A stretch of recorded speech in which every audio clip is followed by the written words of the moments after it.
When my husband slapped me at our family gathering for refusing to sign over my tech empire, he thought public humiliation would break me. 3 years later, as he begged for a bailout in my Fortune 500 boardroom, he realized too late exactly who he had tried to destroy. Life has a way of revealing people's true colors in the most spectacular ways. That crisp autumn evening at my in-laws' estate was supposed to be a celebration of family, tradition, and success. The Montgomery family's annual harvest gathering was always an extravagant affair, with the sprawling gardens transformed into a wonderland of twinkling lights, the scent of pumpkin spice and cinnamon hanging in the air, and the sound of classical music drifting through the carefully manicured grounds. I remember adjusting my emerald silk dress, a designer piece that had cost more than my first car, as I watched guests arrive through the floor-to-ceiling windows of the main hall. The dress had been carefully chosen to project the image of success that my husband Marcus always insisted we maintain. Everything in our lives was about image: the right clothes, the right car, the right address. Even our marriage had become more about appearances than substance, though I hadn't fully admitted that to myself yet. My company, Tech Vision Solutions, had just secured its biggest contract to date, a multi-million-dollar deal with a major healthcare provider that would revolutionize patient care systems across the country. It was the kind of success I'd dreamed of since founding the company 6 years ago, the culmination of countless sleepless nights and sacrifices. Marcus had laughed when I first shared my vision of creating innovative healthcare technology solutions. "Stick to what you know, darling," he'd said, his tone dripping with condescension. "Leave the big business decisions to those who understand them." The irony wasn't lost on me that he now couldn't stop talking about our company's success. That evening, I watched him work the room with practiced charm, his perfectly tailored Tom Ford suit and carefully styled salt and pepper hair making him look every bit the successful executive he portrayed himself to be. He moved from group to group, accepting congratulations for TechVision's success as if it were his own achievement, while I stood back, observing the subtle dynamics at play. His family had always been like this, old money wrapped in new ambition.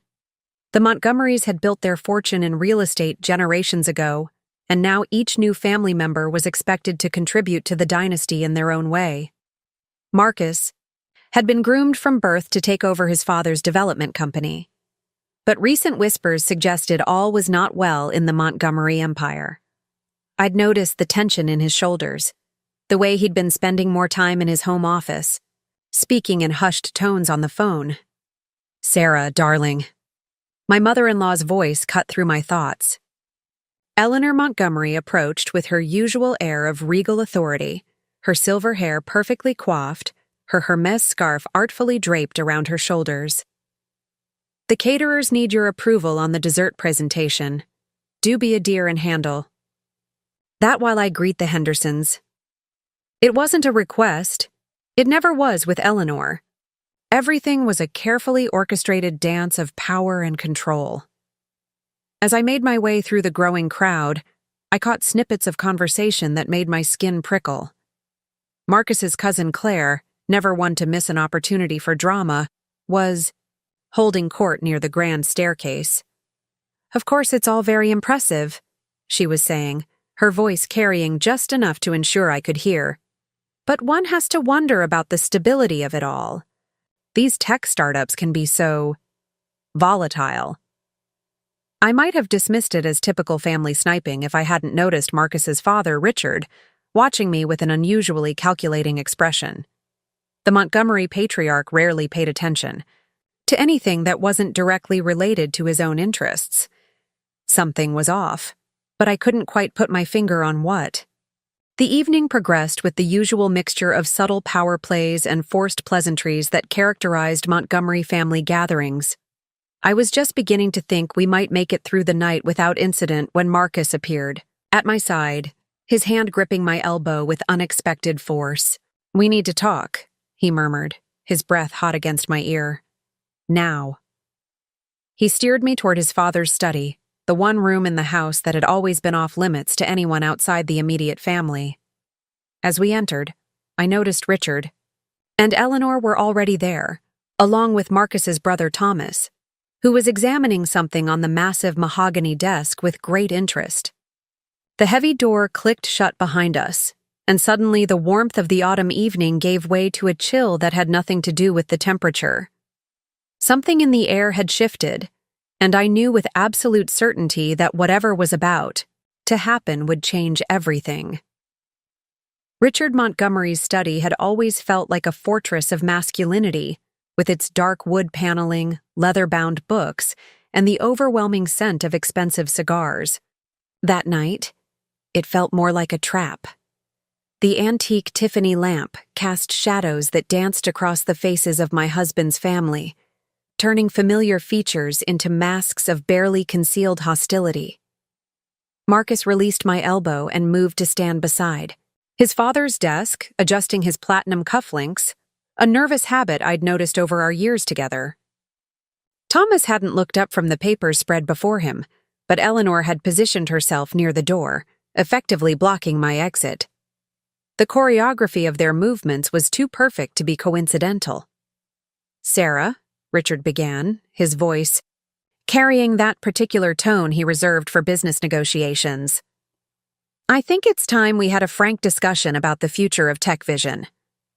He lifted a crystal tumbler of scotch to his lips, the amber liquid catching the lamplight. "The family has concerns." I felt my spine stiffen. "The family?"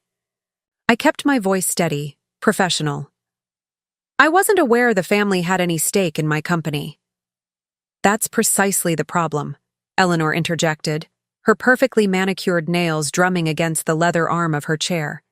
"This notion of your company has become rather problematic." Thomas finally looked up from his papers, pushing a document across the desk toward me. "We've drawn up a reasonable proposal. Given the current market conditions and considering the family's interests, we believe transferring ownership of Tech Vision to Montgomery Holdings would be the most prudent course of action." The document before me was a transfer of ownership agreement, already bearing Marcus's signature. My husband, the man who had sworn to stand by my side through everything, had signed away my life's work without a moment's hesitation. "This is absurd," I said, my voice barely above a whisper. "Tech Vision is my company. I built it from nothing. The Montgomery family has no claim to it." Marcus stepped forward, his expression a mixture of condescension and false concern. "Darling, be reasonable. The healthcare industry is volatile. You've had an impressive run, but it's time to let professionals handle things. The family can protect what you've built, expand it properly." "Protect it?" I couldn't help but laugh, though there was no humor in the sound. "You mean strip it for parts to save your failing real estate empire?" The slight flinch in Richard's expression confirmed my suspicion. "That's what this is really about, isn't it? Montgomery Holdings is in trouble, and you want to use my success to bail you out." Eleanor's face hardened.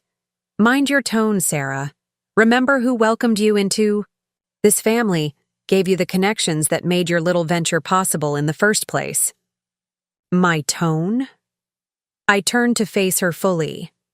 "You mean the tone of someone watching their family try to steal their life's work? Those connections you're so proud of? I never used them. Not once. Every contract, every deal, every success was earned. Through my own merit." "Merit?" Marcus scoffed, his carefully maintained facade cracking. "You really believe you did this all on your own? That the Montgomery name had nothing to do with your success? Sign the papers, Sarah. Don't make this more difficult than it needs to be." I picked up the document, examining it with deliberate slowness before tearing it in half. The sound of ripping paper echoed through the study like a gunshot. No. What happened next seemed to unfold in slow motion. Marcus's face contorted with rage, his hand rising and falling in one fluid motion. The force of his slap sent me stumbling backward, the torn papers floating to the ground like fallen leaves. The sharp sting of the blow was nothing compared to the cold realization that none of them, not my husband, not his parents, not his brother, showed any sign of shock or disapproval at his action. "You ungrateful bitch," he spat, his voice trembling with barely contained fury. "After everything we've done for you, this is how you repay us? By destroying the family?" I straightened slowly, tasting blood where my lip had split. The room had gone deadly quiet, the only sound the gentle ticking of the antique grandfather clock in the corner. In that moment, looking at these people, who had claimed to be my family, I felt something shift inside me, a fundamental change in the way I viewed not just them, but myself. "Thank you," I said softly, touching my fingertips to my bleeding lip. "What?" Marcus looked confused, his anger momentarily derailed by my unexpected response. "Thank you for finally showing me exactly who you are. All of you." I turned to Bod, face each of them in turn. "You've made what comes next so much easier." With that, I walked to the door, Eleanor stepping aside almost involuntarily. As I reached for the handle, Richard's voice stopped me. "If you walk out that door, you're walking away from everything. The family, the connections, all of it. You'll have nothing." I smiled, though they couldn't see it with my back turned. "No, Richard. I'll have everything that matters. And you? You'll never see it coming."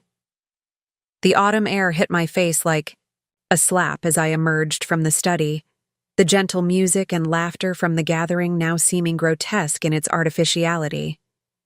My heels clicked against the marble flooring, each step echoing with a finality that felt appropriate for the moment.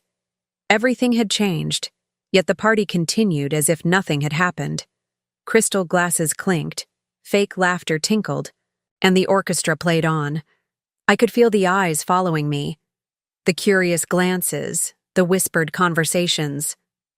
News traveled fast in the Montgomery circle, and I had no doubt that within minutes, everyone would know what had transpired. In Richard's study, Claire, ever the opportunist, was already on her phone, no doubt spreading the word with carefully crafted dramatic flair.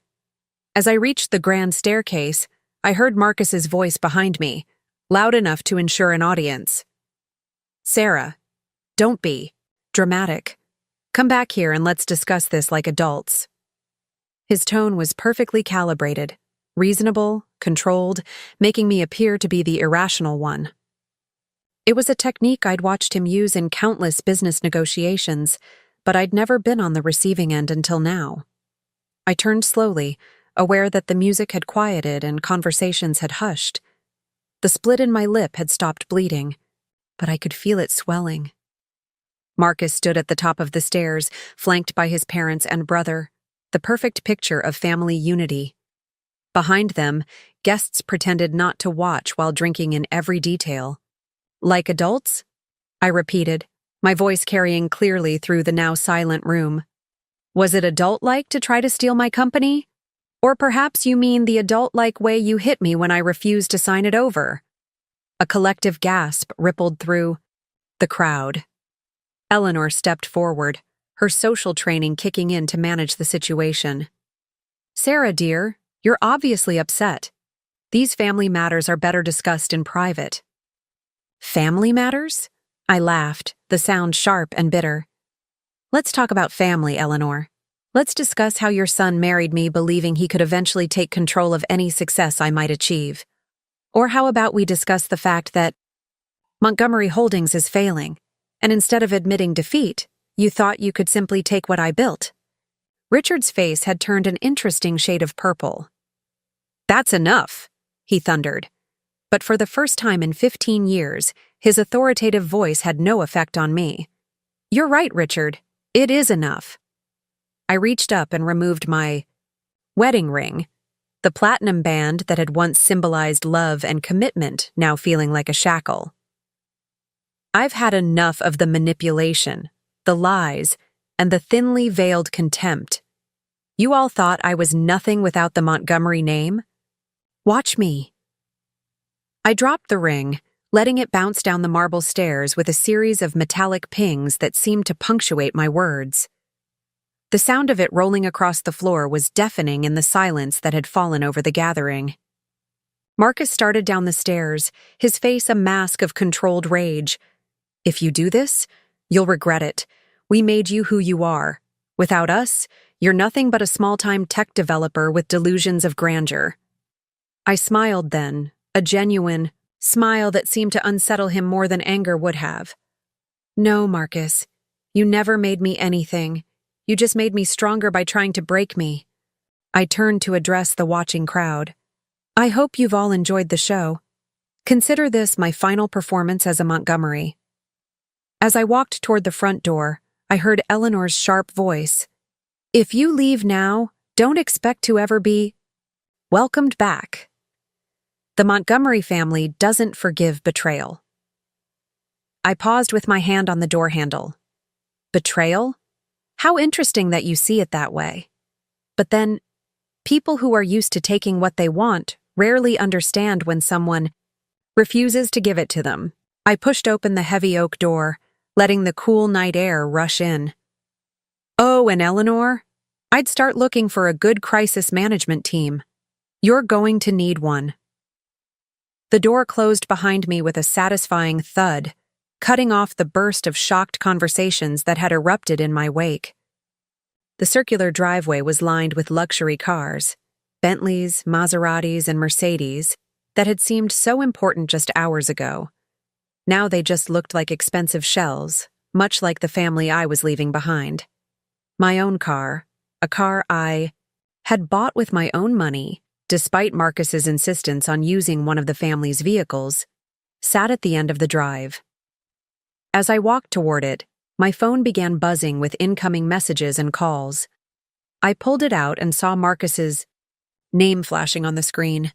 Without hesitation, I dropped the phone into one of the ornamental fountains that flanked the driveway. The security guard at the gate, a man who had watched me come and go for 15 years, seemed unsure whether to open it for me. I saw him glance toward the house, presumably waiting for instructions. I stepped out of my car and walked to his booth. "Mr. Montgomery might not want," he began, but I cut him off. "I'm not a Montgomery anymore, James, and this is the last time you'll ever have to open this gate for me." Something in my voice must have convinced him, because the massive iron gates began to swing open. As I drove through them for the final time, I caught a glimpse of the mansion in my rearview mirror, a fortress of wealth and privilege that had held me captive for far too long. The split in my lip throbbed, a physical reminder of the price of freedom. But as I accelerated onto the main road, leaving behind the manicured lawns and carefully cultivated image of perfection, I felt something unexpected: relief. They had shown their true colors, revealed their ultimate plan, and in doing so they had freed me from any lingering doubts or obligations. Now it was time to show them exactly who they had underestimated. The first night of freedom felt anything but liberating. I drove aimlessly through the city's rain-slicked streets, the neon lights blurring through my windshield as I processed the enormity of what had just happened. My face throbbed where Marcus had struck me, a constant reminder of how quickly 15 years of marriage could crumble into violence and betrayal. I pulled into the parking lot of the Four Seasons, the last place the Montgomerys would expect to find me. They'd be watching my apartment, the office, even my parents' house in Connecticut. But they'd never think to look at a hotel less than 2 miles from their estate. The Montgomerys didn't believe in hiding in plain sight. Their worldview was too wrapped up in grand gestures and power moves to consider simplicity. The concierge didn't blink at my appearance: split lip, smeared mascara, and evening gown at midnight. In the world of luxury hotels, discretion was worth more than curiosity. As I swiped my corporate card, I realized it might be the last time I could use it. No doubt Marcus was already moving to freeze my accounts, both personal and professional. The suite felt vast and empty, its luxury a hollow echo of the life I'd just left behind. I kicked off my heels and walked to the window, staring out at the city that had been my home for the past 15 years. Somewhere out there, the Montgomery family was already working to destroy everything I'd built. My phone lay at the bottom of their fountain, but I knew what would be happening. Marcus would be calling emergency board meetings, contacting our major clients, spinning a story about my emotional instability and reckless business decisions. Richard would be activating his network of business contacts, ensuring that doors would close before I could even reach for their handles. Eleanor would be handling the social fallout, hosting intimate dinners where she'd sadly explain how I'd lost my way and how the family had tried everything to help. I pulled my laptop from my purse. Thankfully, I'd started carrying it everywhere since noticing Marcus's strange behavior weeks ago. Opening it, I began to type, my fingers flying across the keyboard as I documented everything that had happened. In Richard's study. Every word, every threat, every moment leading up to Marcus's violence. When I finished, I sent the account to my private email server, one that Marcus didn't know existed. Next, I logged into TechVision's secure system. As expected, multiple login attempts had already been made from Marcus's IP address. He'd never bothered to learn the technical side of my business, always dismissing it as beneath him. Now that, arrogance would cost him. I quickly initiated the emergency protocols I'd built into the system years ago, not out of suspicion, but out of the same meticulous attention to detail that had helped me build TechVision in the first place.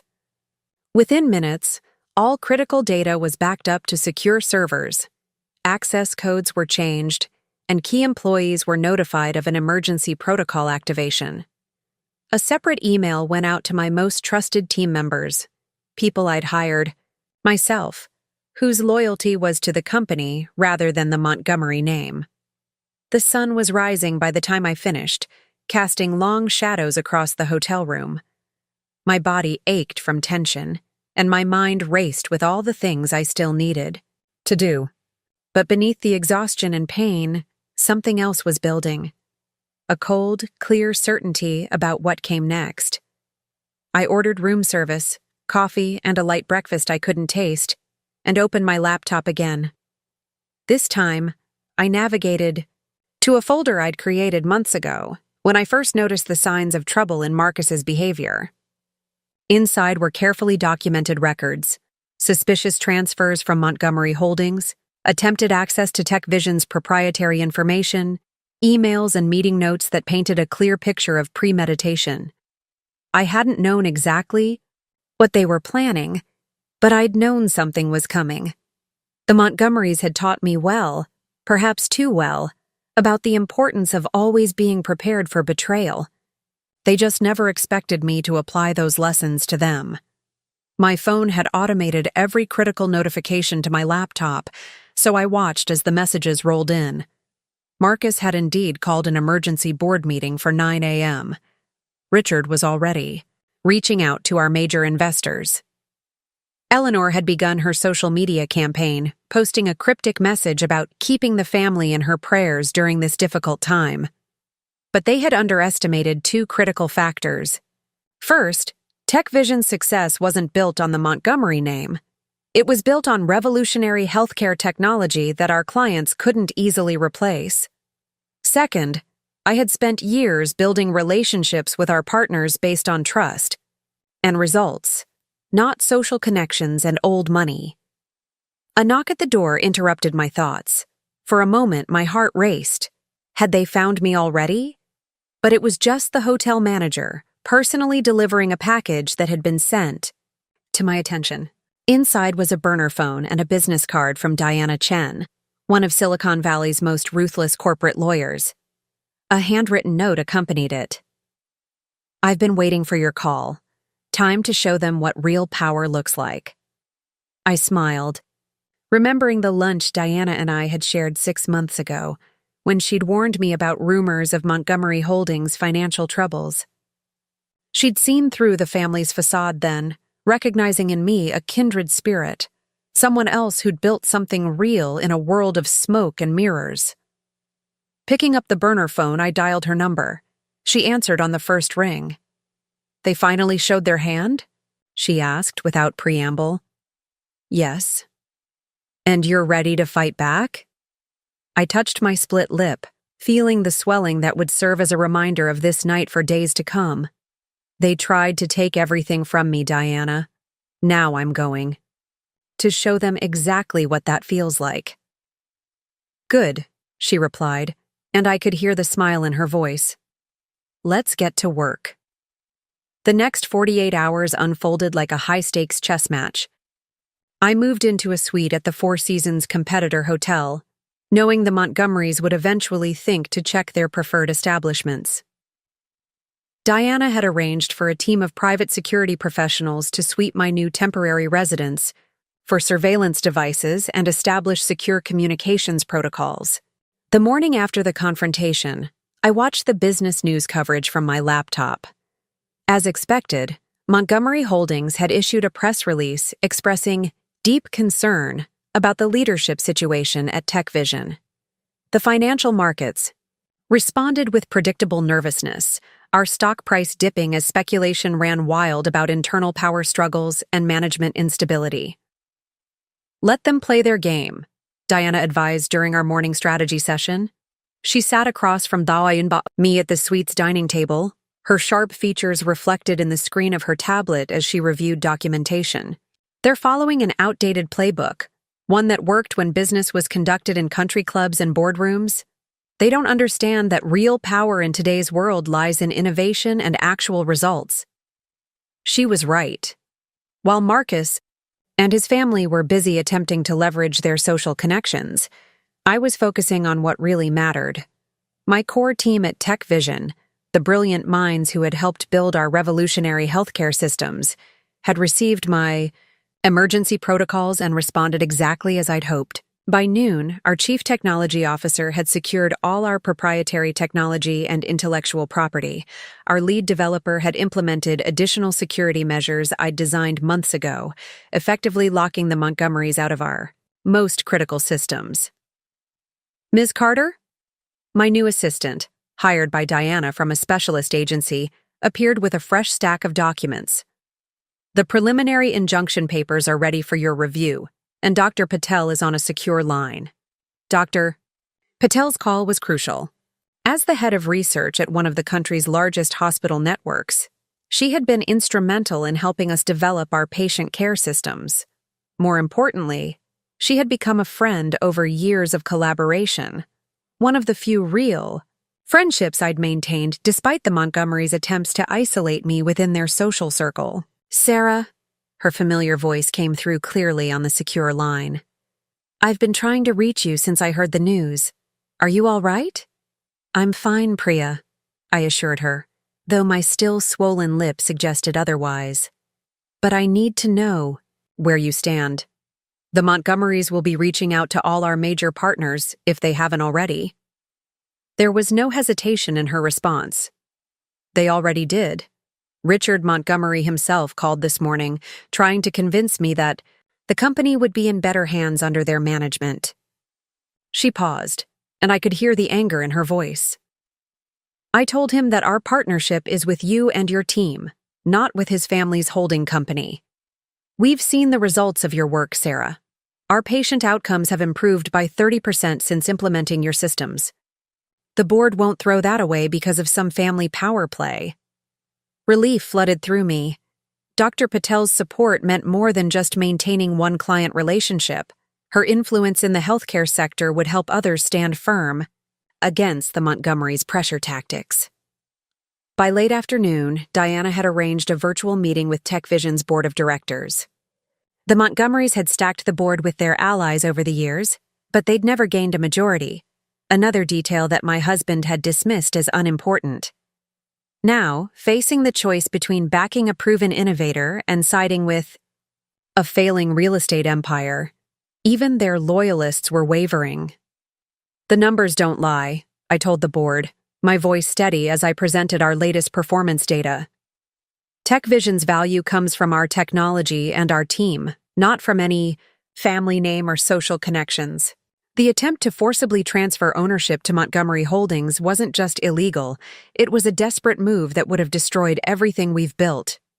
One of Marcus's oldest friends on the board leaned forward, his expression troubled. "Sarah, we've known each other for years. Are you sure you're not letting personal issues cloud your judgment? The Montgomerys have significant experience in managing large corporations." I shared my screen, displaying Montgomery Holdings' confidential financial reports, documents that Marcus had carelessly left accessible on our home network. "Experience in running companies into the ground, you mean? Montgomery Holdings is hemorrhaging money. Their last 3 major projects have failed, and they're leveraged to the hilt. They don't want to manage Tech Vision. They want to strip it for assets to save their failing empire." The silence that followed was deafening. Board members exchanged glances, reality sinking in. Even Marcus's supporters couldn't argue with the stark financial evidence before them. I moved to reject any proposed transfer of ownership. Dr. Williams, our lead independent director, finally spoke. "And I suggest we issue an immediate statement of confidence in current management." The vote was unanimous. As I ended the call, Diana was already drafting the press release. "This is just the first step," she reminded me. "They won't give up easily. The Montgomerys have built their reputation on never losing." I touched my lip, the bruise now turning a mottled yellow-green. "Then it's time they learned how it feels. I've spent 15 years studying their tactics, Diana. Now I'm going to use everything they taught me to dismantle their empire piece by piece." "And what about Marcus?" she asked, looking up from her tablet. A cold smile crossed my face. "He's about to learn that the woman he married isn't the woman he tried to destroy." The next week was a masterclass in corporate warfare. While the Montgomerys launched their expected attacks through traditional channels, calling in favors from old money connections, attempting to pressure board members, and spreading carefully crafted rumors about my stability, I executed a strategy they never saw coming. My first move caught them completely off guard. Instead of trying to defend against their accusations, I went public with the entire story. Not through press releases or carefully worded statements, but through a digital exposé that detailed the attempted hostile takeover, complete with documentation of their failing empire and, most damagingly, police photographs of my injuries. From the night of the family gathering, "Are you sure about this?" Diana had asked when I proposed the strategy. "Once you release this, there's no going back. The Montgomerys will see it as a declaration of total war." I was standing by the window of my new office, a sleek, modern space in a building deliberately chosen for its distance from the Montgomerys' financial district territory. They declared war the moment Marcus raised his hand to me. "I'm just changing the battlefield." The story exploded across social media and tech news outlets. The timing was perfect. Amid growing conversations about domestic violence and corporate accountability, the image of a successful female tech CEO being physically assaulted for refusing to surrender her company struck a powerful chord. The fact that it happened at a family gathering, in front of witnesses who did nothing to intervene, made it even more damning. Eleanor's carefully crafted narrative of family unity crumbled in the face of hard evidence. Her social media posts about praying for the family during this difficult time were met with scathing responses and calls for boycotts of Montgomery Holdings properties. The photos of my bruised face, juxtaposed with documentation of the family's attempted corporate takeover, painted a picture that no amount of PR spin could salvage. But I wasn't just fighting a public relations battle. While the Montgomerys scrambled to contain the PR damage, I was systematically dismantling their business empire. The financial records I'd discovered on our home network had revealed more than just their failing projects. They'd exposed a web of questionable dealings and potential regulatory violations. "Look at this," I told Diana, pointing to a series of transactions buried in their corporate filings. "They've been using shell companies to hide their losses and maintain their credit rating. Every major project they've undertaken in the last 3 years has been built on a foundation of financial manipulation." Diana's eyes narrowed as she studied the documents. This goes beyond just bad business practices. Some of these transactions could trigger serious regulatory investigations. Exactly, I replied, remembering all the times I'd sat through Montgomery family dinners, listening to Richard boast about his ability to manage regulatory oversight. They've always believed their connections would protect them. Time to test. In that theory. I assembled a team of forensic accountants and regulatory compliance experts, people who specialized in untangling complex financial schemes. Every discovery was carefully documented and anonymously submitted to relevant authorities. The Montgomerys had spent decades building a house of cards, believing their social status would protect them from scrutiny. They never imagined that someone who knew their methods intimately would systematically expose their foundation. Marcus attempted to retaliate by reaching out to TechVision's clients, trying to convince them that the company was unstable under my leadership. His efforts backfired spectacularly when several clients forwarded his communications to me, communications that contained proprietary information he shouldn't have had access to. We can add corporate espionage to the list, Diana noted, reviewing the emails. He's getting sloppy, desperate. She was right. The Marcus I'd known would never have made such an obvious mistake. But the Marcus I'd known had been a carefully constructed facade. The real man was the one who'd shown himself in his father's study, the one who resorted to violence when he couldn't get his way. The pressure began to show in other ways. Richard canceled his annual charity gala, a first in 30 years. Eleanor was notably absent from her usual social circuit. Thomas, who'd always lived in his brother's shadow, attempted to distance himself from the growing scandal by relocating to their London office. But the real breakthrough came from an unexpected source. Claire, Marcus's cousin who had always delighted in spreading family gossip, reached out through an intermediary. Apparently, she had been keeping records of her own, documentation, of questionable family business practices, recordings of conversations, even photographs from family events that showed a pattern of controlling behavior. "Why would she help us?" Diana asked suspiciously when I shared the information. "Because Claire has always understood something the rest of them never did. That real power lies in information, not intimidation." I remembered how she had always been present at family meetings, seemingly absorbed in her phone but actually observing everything. She's been waiting for someone to finally stand up to them. Claire's evidence provided the final pieces we needed. The complete picture it painted wasn't just of a failing business empire. It revealed a systematic pattern of financial manipulation, regulatory evasion, and corporate bullying that had sustained the Montgomery family's power for generations. As I reviewed the mounting evidence against them, I received an unexpected text from an unknown number. "You were right. We never saw it coming. E." Eleanor's message confirmed what I already knew. The Montgomerys were finally realizing the true extent of their vulnerability.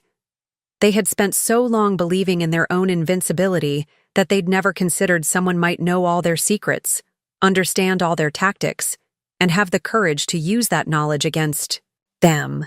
The facade of Montgomery family power was cracking, and through those cracks, the truth was beginning to shine through. But this was just the beginning. I had barely started to show them exactly what I was capable of. The impact of the Montgomery family's unraveling rippled through high society like a stone thrown into a still pond. Private clubs that had once welcomed them with open arms suddenly found their membership lists full.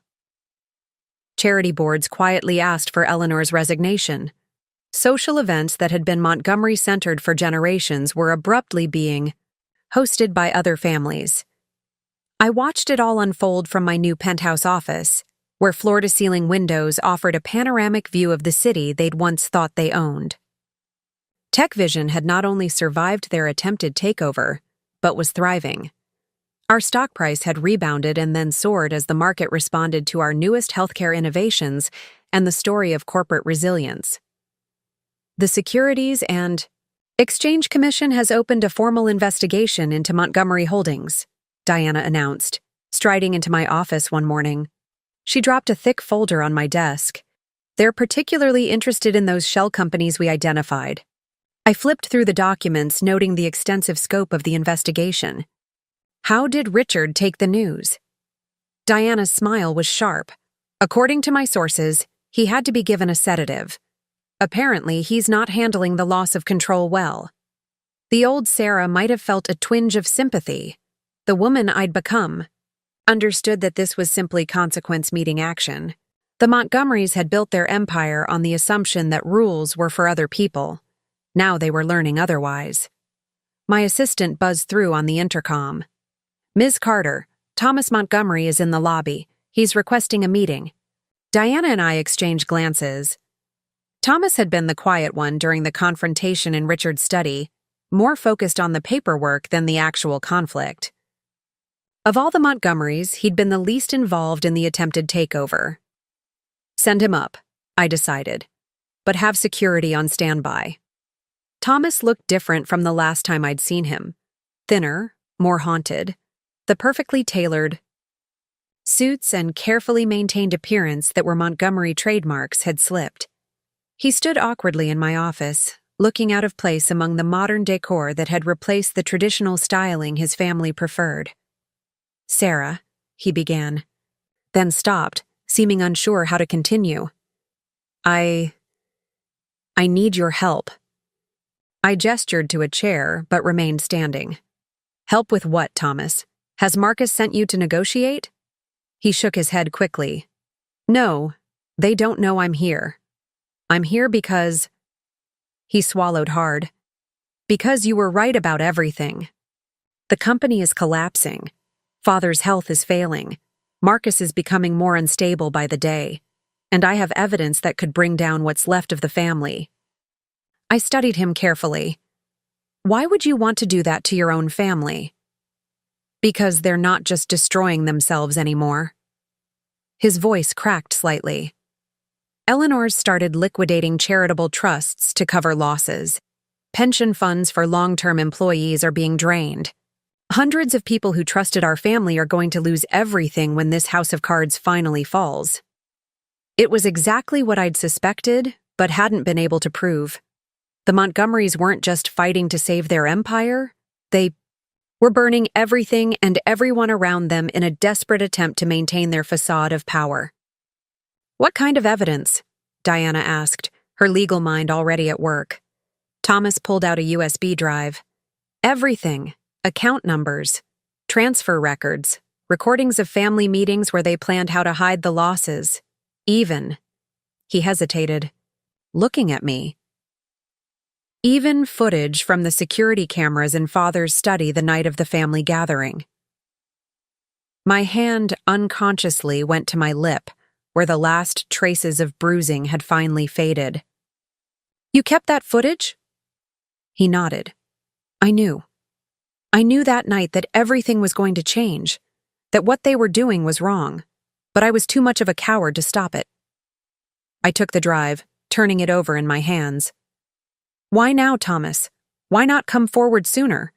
"Because yesterday, I overheard Marcus and Father planning to drag your company down with them. They're going to try to trigger a market panic, spread rumors about security breaches in your healthcare systems. They don't care how many patients might be affected. They just want to prove they can still hurt you." The old Montgomery playbook.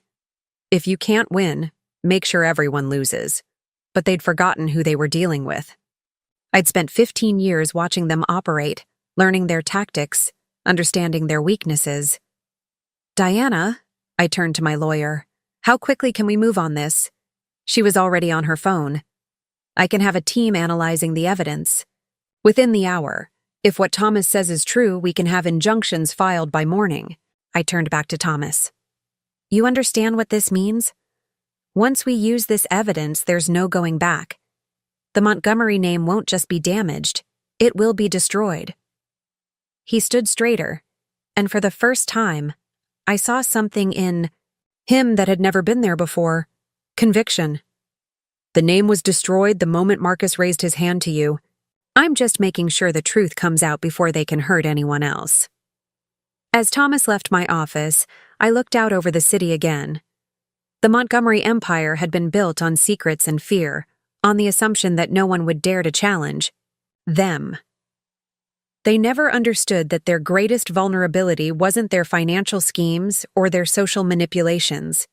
It was their belief that loyalty could be bought and maintained through fear. I picked up my phone and dialed a familiar number. "Dr. Patel? Remember that healthcare initiative we discussed? The one to provide our systems to underserved communities? I think it's time we moved forward with that. And I know exactly which Montgomery properties we can repurpose for the clinics. The dismantling of their empire wouldn't just be about destruction, it would be about transformation. Everything they had built through intimidation and manipulation would be reformed into something actually beneficial to society." It was a kind of poetic justice that would have made Eleanor's perfectly maintained smile crack. The evidence Thomas provided proved more devastating than even I had anticipated. Within days of our legal team submitting the documentation to regulatory authorities, the full scope of Montgomery Holdings' deception began to emerge. The carefully constructed image of old money respectability crumbled as investigators uncovered layer after layer of financial manipulation. "The pension fund situation is worse than we thought," Diana reported during our morning briefing. She spread documents across my desk, each page revealing new depths of corruption. They didn't just borrow against the funds.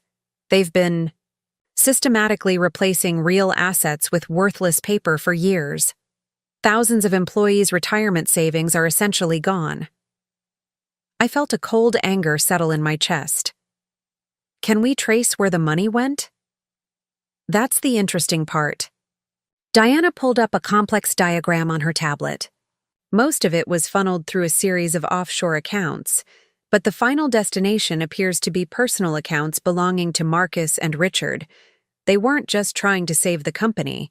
They were preparing their own golden parachutes. The revelation shouldn't have surprised me, but somehow it still did. Even after everything, some part of me hadn't wanted to believe they would steal from their own employees, people who had served the family loyally for decades. My phone buzzed with a news alert. Montgomery Holdings stock suspended amid fraud. Investigation. The headline was accompanied by a photo of Richard being escorted from their corporate headquarters by federal agents, his face ashen with rage and disbelief. Eleanor stood in the background, her perfectly maintained facade finally cracking as photographers captured her moment of devastation. "We need to move quickly," I told Diana, "before they can hide or destroy any more evidence. And we need to do something about those pension funds." She nodded, already typing on her phone. "I've got our finance team working on a proposal. If we structure it right, Tech Vision could potentially step in as a white knight, save the pensions, acquire key Montgomery assets at a discount, and come out looking like corporate heroes." The irony wasn't lost on me.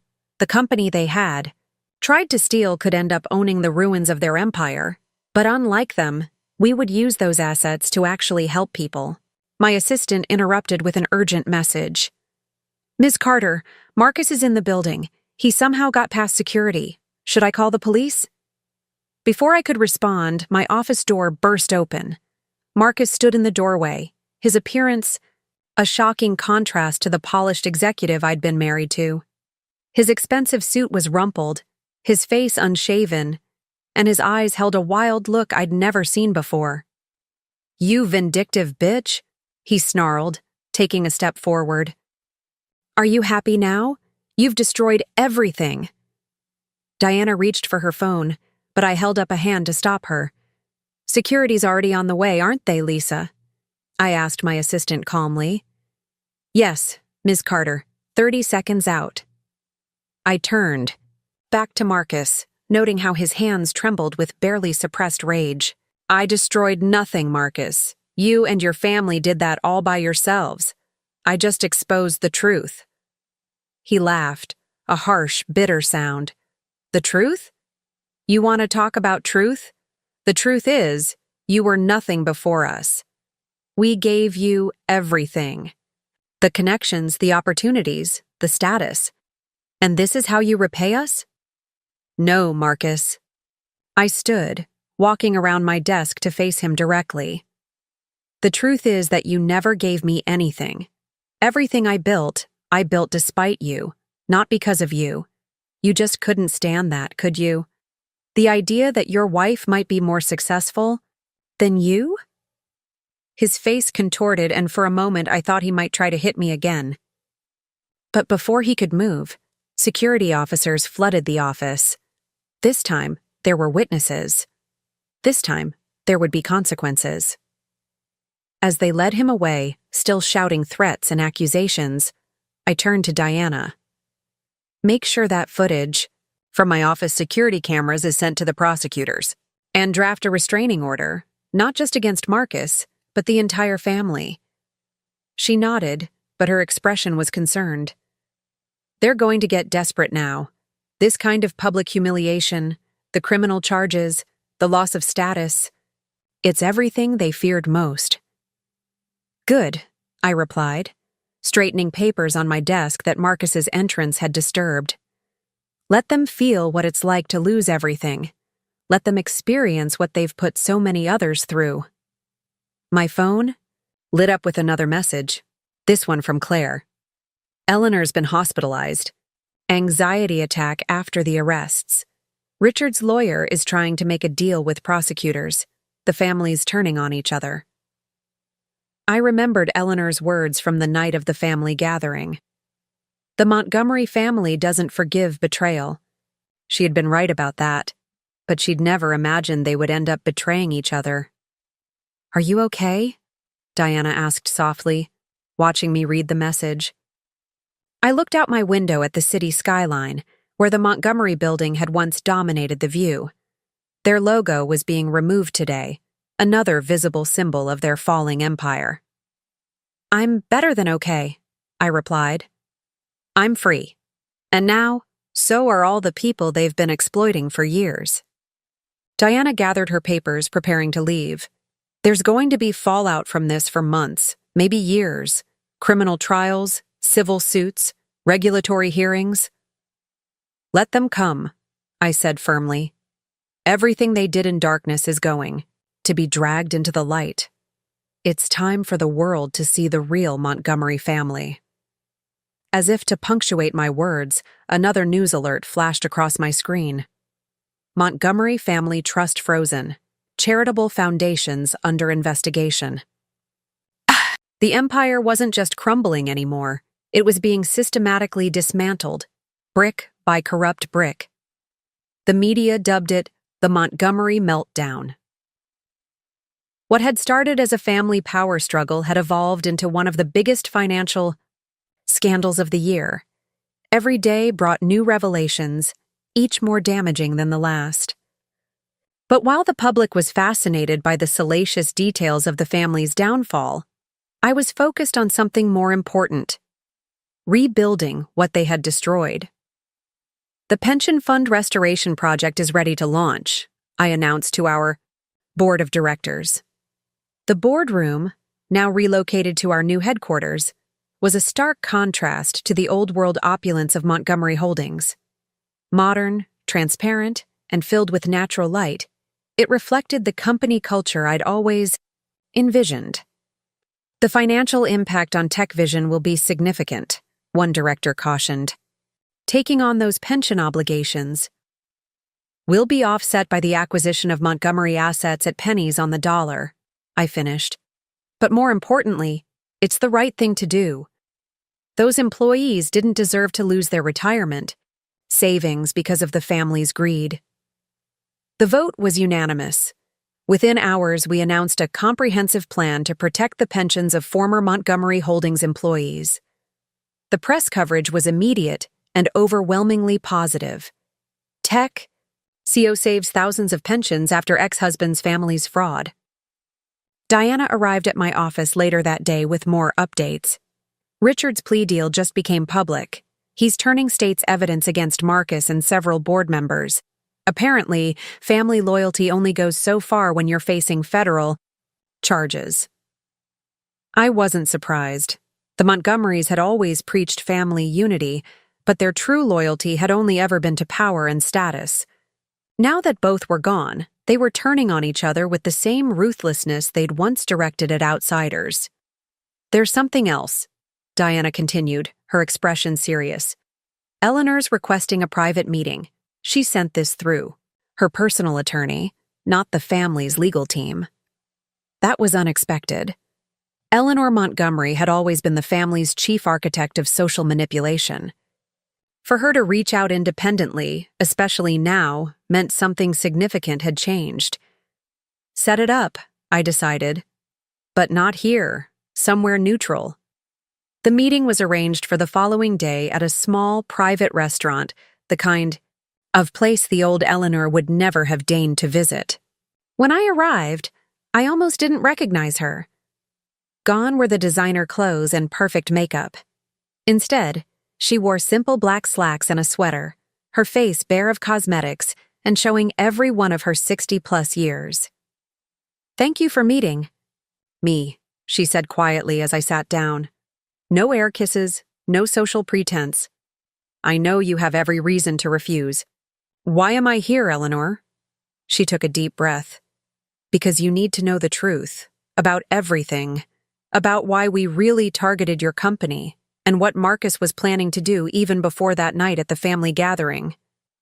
For the next hour, Eleanor laid bare the full extent of the Montgomery family's desperation and deception.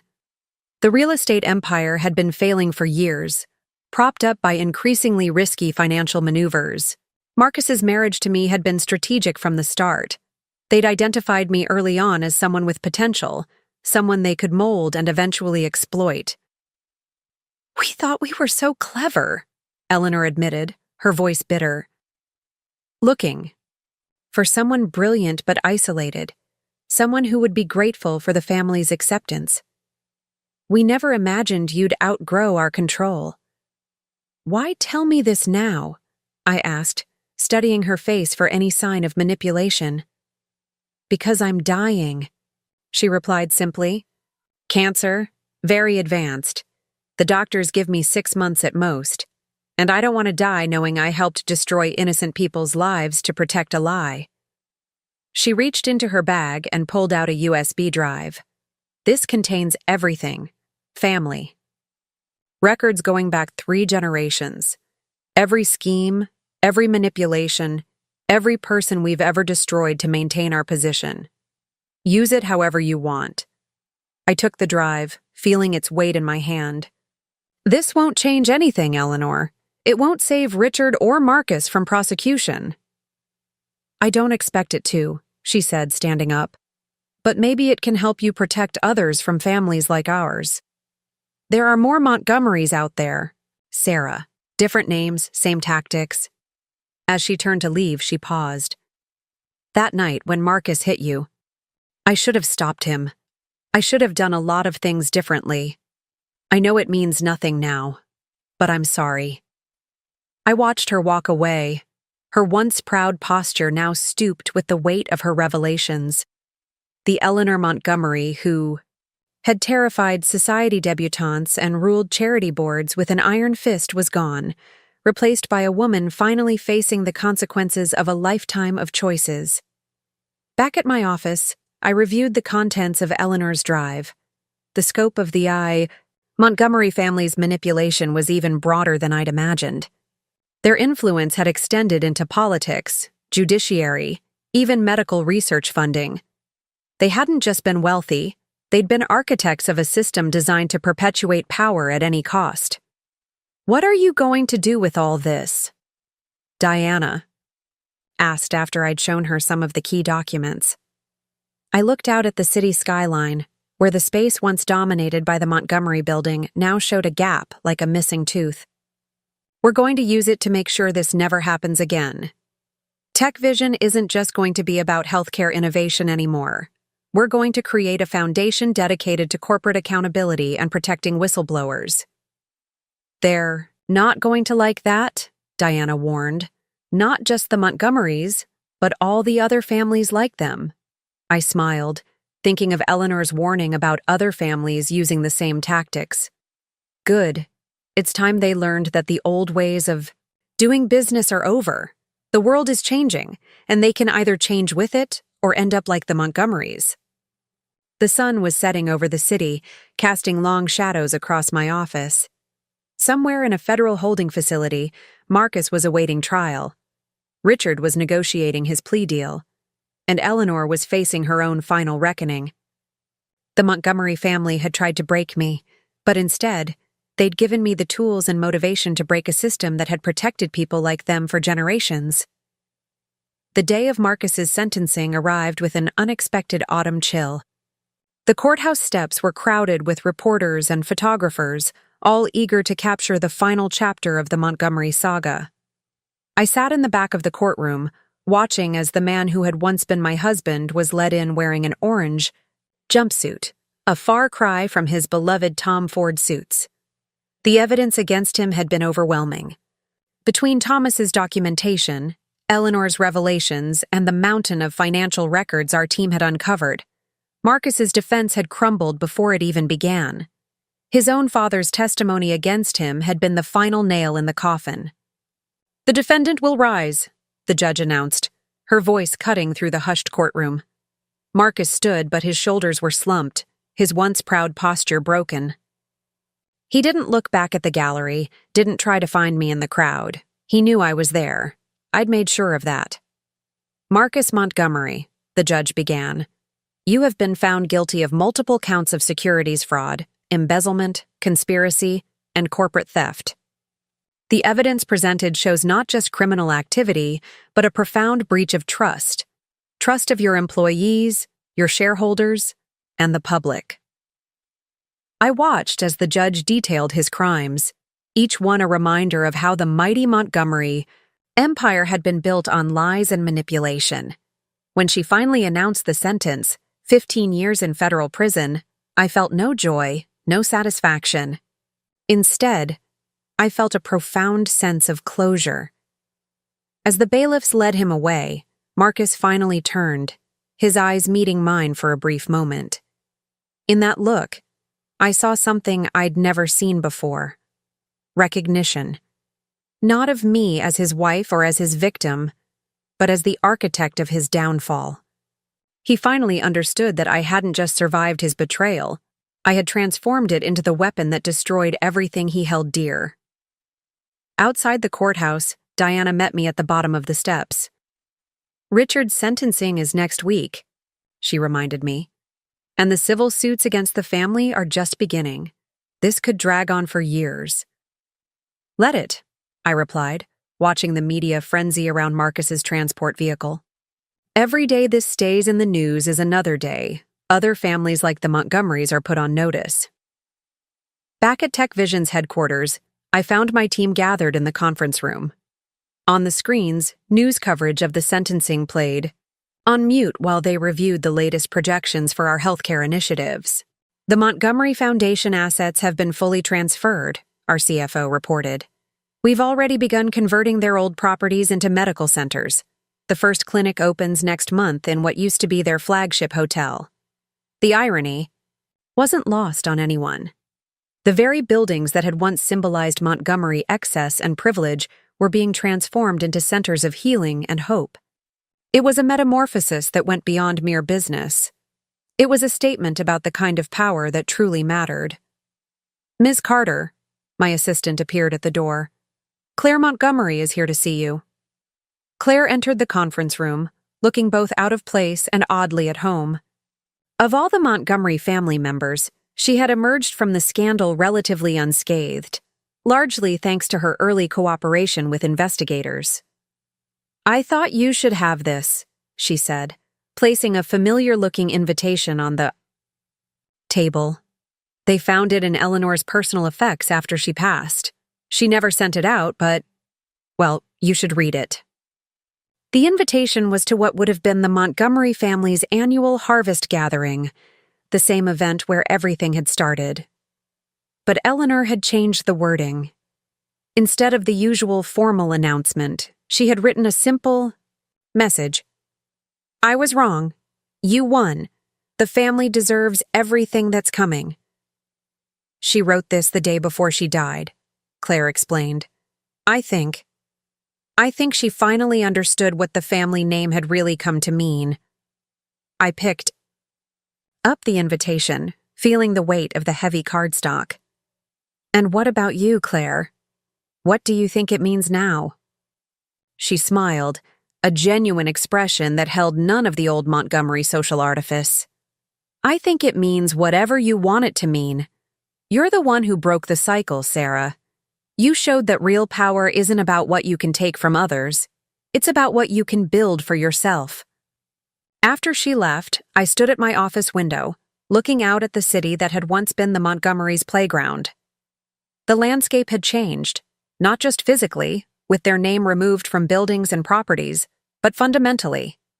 Their fall had created space for new growth, new possibilities. My phone buzzed with a message from Dr. Patel. First patients scheduled for the new clinic next week. Their lives will be better because of what you built from the ashes of their empire.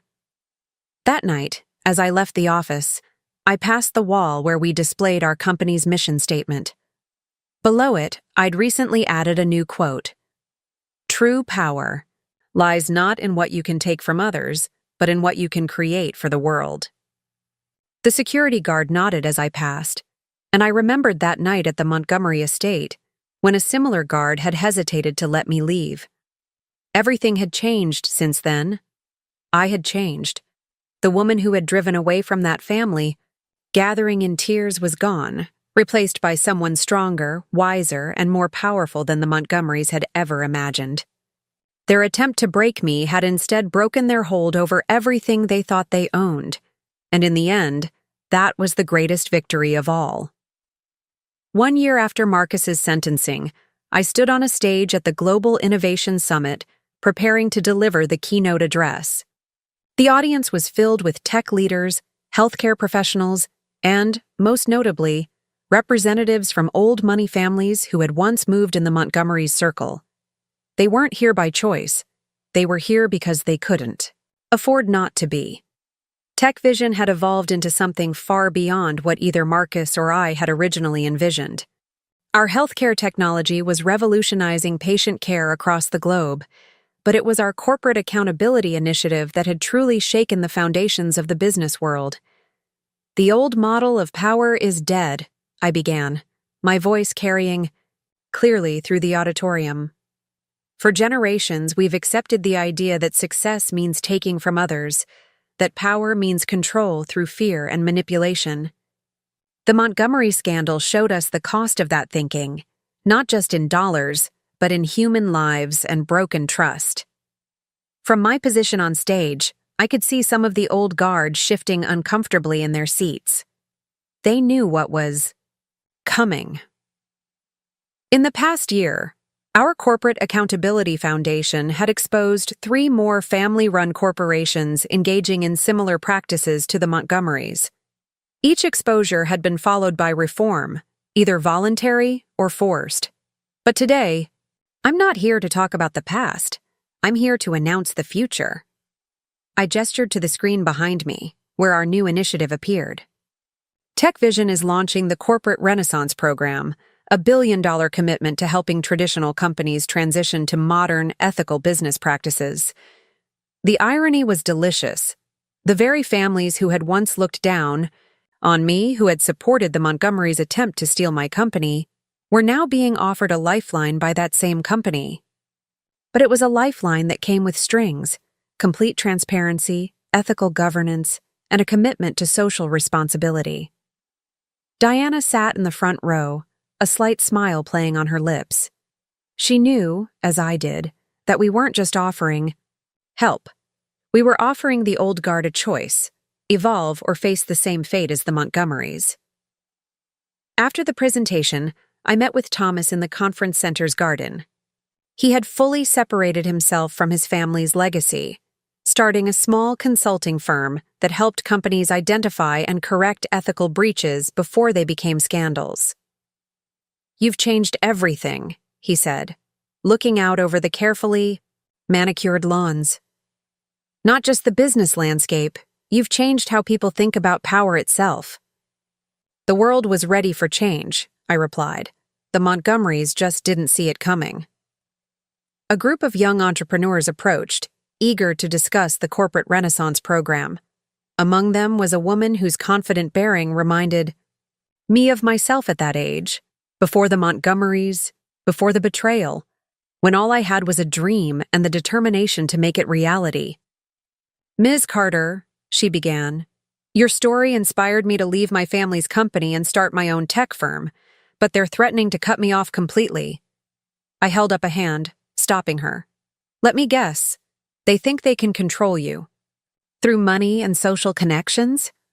She nodded, her expression a mixture of frustration and determination. 10 years ago, I would have told you to be careful, to play their game," I said, remembering my own journey. "But now? Now I'll tell you this. Build something so extraordinary that they'll have no choice but to watch from the sidelines as you and succeed." Later that evening, I received a message from Claire. She had attached a photo taken at the last Montgomery family gathering. The night everything had changed. In it, I stood next to Marcus, smiling for the camera while his hand gripped my arm possessively. The old Sarah's eyes held a hint of uncertainty, of fear. "Found this while clearing out the estate," Claire's message read. "Thought you might want to see how far you've come." I studied the photo, remembering the woman I had been. Talented but contained, ambitious but constrained by the Montgomery family's expectations and demands.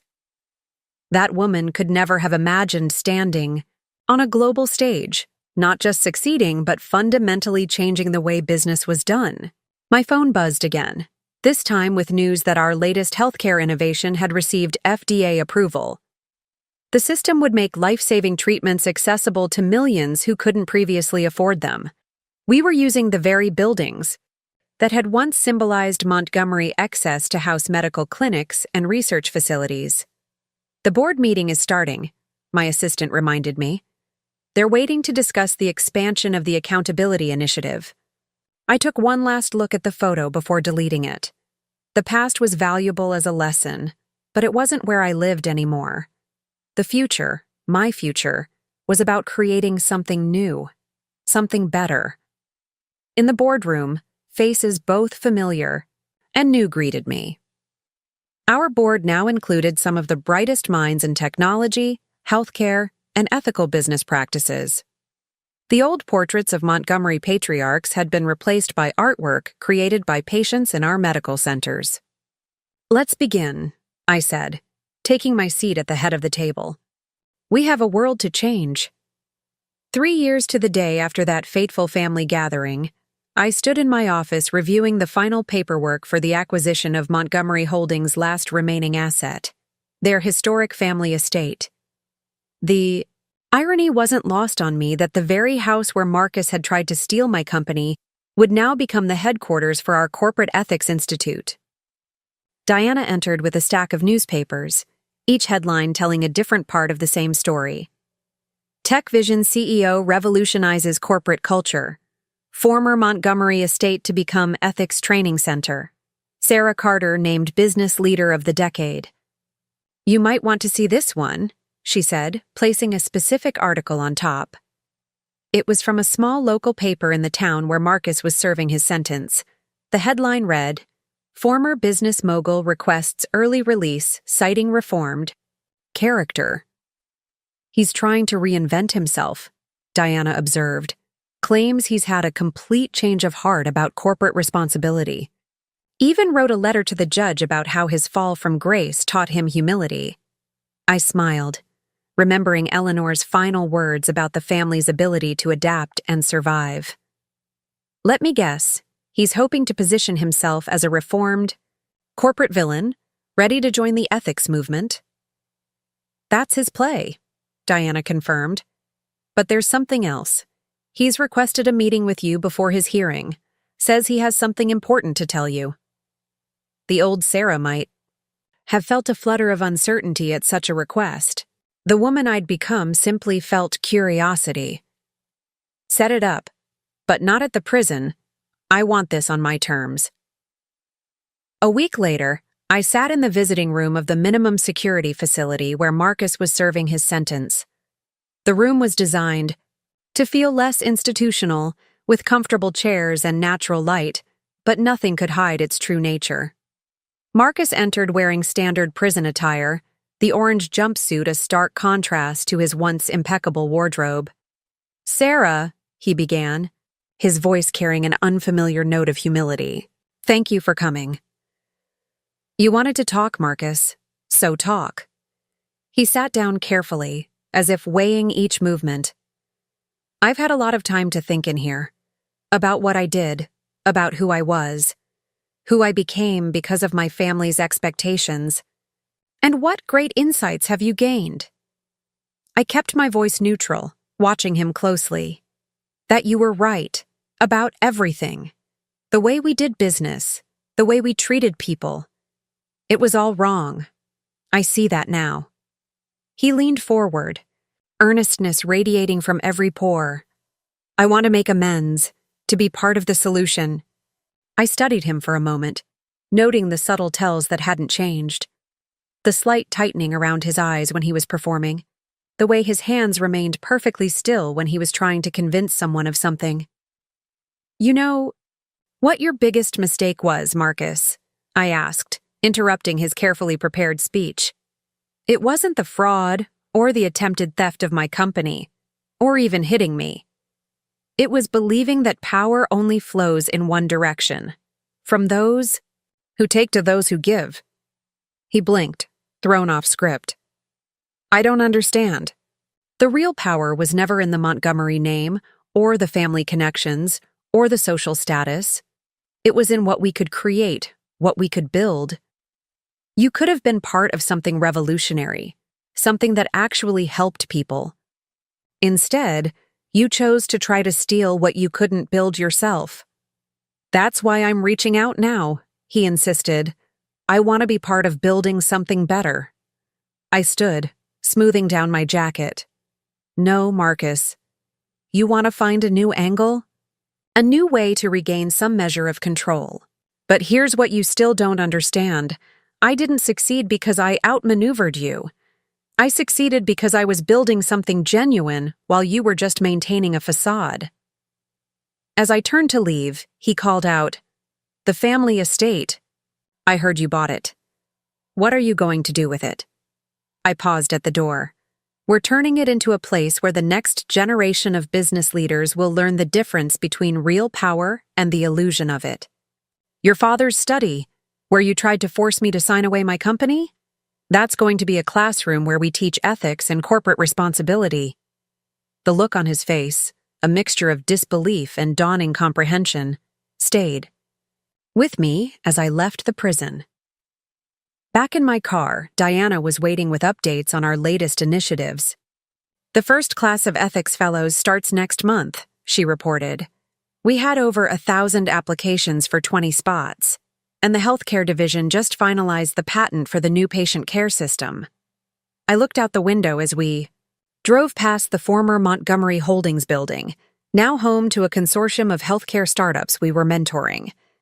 The Montgomery name had been replaced by a simple phrase, "Build something better." "You know," Diana mused, "when this all started, most people thought you were just seeking revenge. They didn't understand what you were really building." "Most people still think power is about what you can take from others," I replied. "They don't realize that real power is about what you can create, what you can change." As we pulled up to TechVision's headquarters, I saw a group of young entrepreneurs waiting in the lobby. They were part of our mentorship program, each one working on innovations that could genuinely improve people's lives. "That's the real victory," I told Diana, watching them excitedly discuss their projects. "Not destroying the old way of doing business, but creating a new one. The Montgomerys tried to break me because they thought power was about control. Instead, they freed me to show the world what real power looks like. And that, in the end, was the greatest transformation of all. The transformation of the Montgomery estate was nearly complete." As I walked through the marble halls that had once echoed with the sound of society gatherings, I marveled at how different everything felt. The pretentious oil paintings had been replaced with inspiring murals created by local artists. The grand ballroom where I'd been humiliated was now a state-of-the-art conference center for ethical business seminars. The first international delegation arrives tomorrow, Diana reminded me as we toured the renovated space. CEOs and executives from 12 countries, all here to learn about corporate transformation. But our tour was interrupted by an urgent call. Claire's voice came, through, tense and worried. "Sarah, you need to turn on the news, now." The headline streaming across every major network stopped me in my tracks. Former Montgomery associates launch rival healthcare initiative. The story revealed that a group of Marcus's old business partners had banded together, using their combined resources to create a competing healthcare technology company. They were positioning themselves as the traditional alternative to TechVision's progressive approach. "They're trying to rally the old guard," Diana observed, already scrolling through reports on her tablet. "Playing on fears about how much the business world has changed. They're promising to restore stability to the healthcare sector." I should have seen this coming. The Montgomery fall had created a power vacuum, and nature abhors a vacuum. The old business elite was trying to reclaim their relevance, using our own industry as their battleground. "Get me everything you can on their investors," I instructed Diana, "and set up a meeting with Dr. Patel. If they're entering the healthcare space, we need to understand their real motivations." The next morning, as international business leaders filled the former Montgomery estate, I received another surprising visit. Thomas arrived, looking troubled. "They approached me," he admitted. "The new healthcare initiative. They want me to join them, to give them legitimacy. They're offering a complete reputation rehabilitation." "And what did you tell them?" "I told them I needed time to think." He met my gaze steadily. "But I came here first. You need to know what they're planning. This isn't just about business. They want to discredit everything you've built. They're going to try to paint your success as a personal vendetta against the Montgomerys, not a legitimate business revolution." A familiar voice interrupted. "So they won't succeed?" Dr. Patel stood in the doorway, her expression fierce. "Because we won't let them." Over the next hour, Dr. Patel revealed that the rival healthcare initiative had already approached several of her colleagues, offering partnerships that seemed generous on the surface, but contained hidden control mechanisms, the same tactics the Montgomerys had once used. "But here's what they don't understand," Dr. Patel continued. "The medical community remembers who was there when we needed real innovation, not just profit. We remember who actually put patients first." I walked to the window, looking out at the estate's grounds where international business leaders were now gathering. Each of them represented a company at a crossroads, facing the choice between clinging to old power structures and embracing genuine transformation. "Call an emergency board meeting," I told Diana. "But not here. At the old Montgomery building downtown." "The one we converted into the startup incubator?" she asked, raising an eyebrow. "Exactly. It's time to show everyone that this isn't about old versus new. It's about who's actually building the future." The next day, as board members filed into what had once been Richard Montgomery's personal boardroom, now a vibrant collaborative space filled with young innovators, I laid out our response to the challenge. "They think they can beat us by returning to the old ways," I began. "But they're fighting a battle that's already been lost. While they're trying to rebuild walls, we've been breaking down barriers. While they're trying to concentrate power, we've been distributing it." I revealed our new initiative, an open-source healthcare technology platform that would allow developers worldwide to contribute to improving patient care. It was the opposite of the old Montgomery approach of hoarding knowledge and controlling access. "They want to make this personal?" I continued. "Fine, let's show them what personal really means. Every patient who's received better care because of our innovations, every startup we've helped launch, Every life we've improved, that's personal.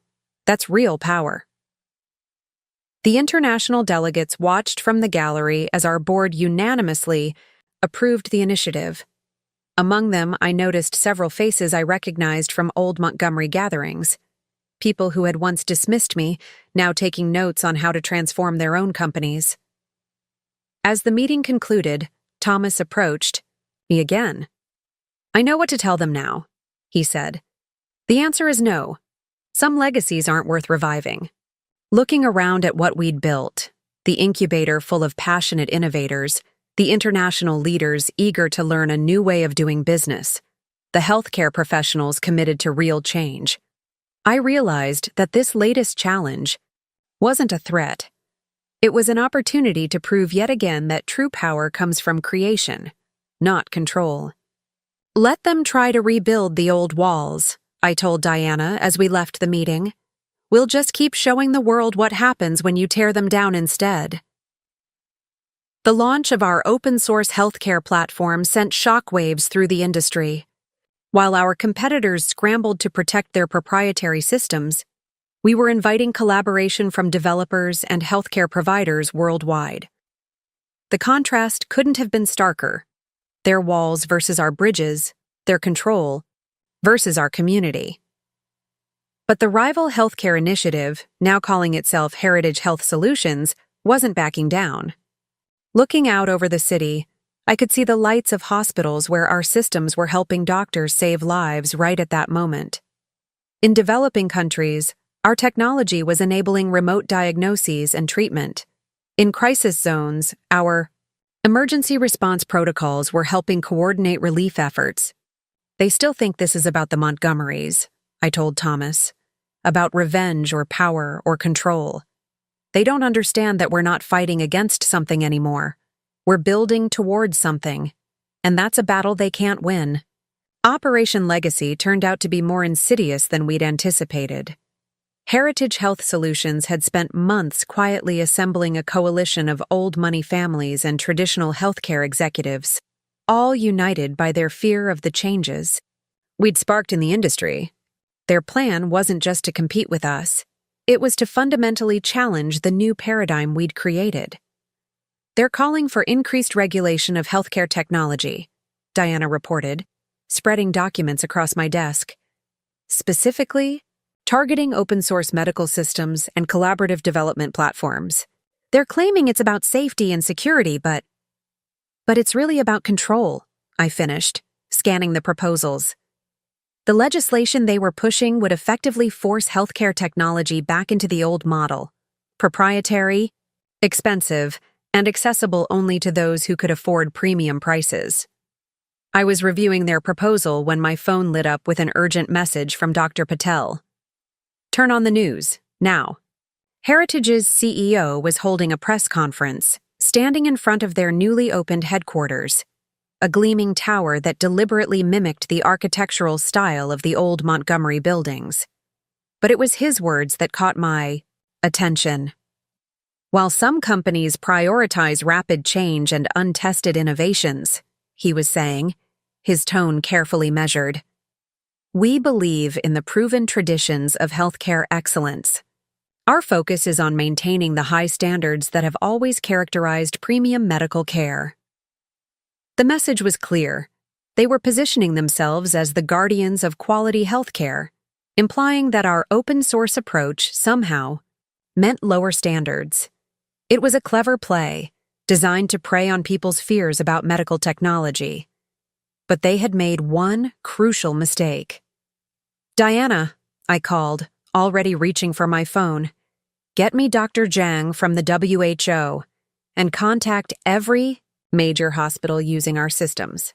It's time to show the world what high standards really look like." Over the next 24 hours, we assembled an unprecedented coalition. Doctors from rural clinics in developing countries, surgeons from leading hospitals, emergency responders, who had used our systems in crisis zones. Each had a story to tell about how open-source healthcare technology had transformed their ability to save lives. We didn't hold a press conference. Instead, we launched a global live stream, showing real-time examples of our technology in action. In Brazil, a remote village doctor was using our platform to consult with specialists in São Paulo. In Kenya, a mobile clinic was delivering specialized care using our diagnostic tools. In New York, a team of surgeons was performing a groundbreaking operation guided by our surgical assistance system. "This is what excellence looks like," I told the cameras when I finally appeared on the stream. Not in boardrooms or legislative proposals, but in lives saved and communities served. But Heritage wasn't finished. They launched a series of attack ads, featuring paid testimonials from former Montgomery associates claiming that our success was built on stolen ideas and technology. It was a desperate move, but one that required a response. I chose to deliver that response from an unexpected location, the prison where Marcus was serving his sentence. "You want to talk about stolen ideas?" I addressed the cameras, standing in the same visiting room where Marcus had tried to convince me of his reformation. "Let me tell you about real theft. Real theft is when you try to take someone's life's work through intimidation and violence. Real theft is when you attempt to maintain power by denying others the chance to innovate and grow." The cameras followed me as I walked through the prison corridors. This is where attempts to control and restrict innovation lead. But out there, I gestured beyond the prison walls. Out there, we're building something different. Something that can't be stolen or controlled because it belongs to everyone who wants to make healthcare better. The impact was immediate. Heritage's stock price plummeted as investors recognized the futility of fighting against the future.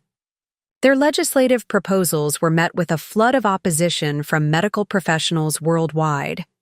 Even their premium hospital partners began to waver as patients demanded access to the more advanced open-source systems. But the most significant response came from an unexpected source. Young members of the very families that had backed Heritage began to break ranks. They saw the writing on the wall. The old way of doing business was dying, and they wanted to be part of what came next. "Ms. Carter," my assistant interrupted my thoughts. "The first group of Heritage developers has arrived. They're requesting to join our open-source community." I smiled, remembering how the Montgomerys had always feared losing control. They never understood that true power comes from letting go, from creating something bigger than yourself and allowing it to grow.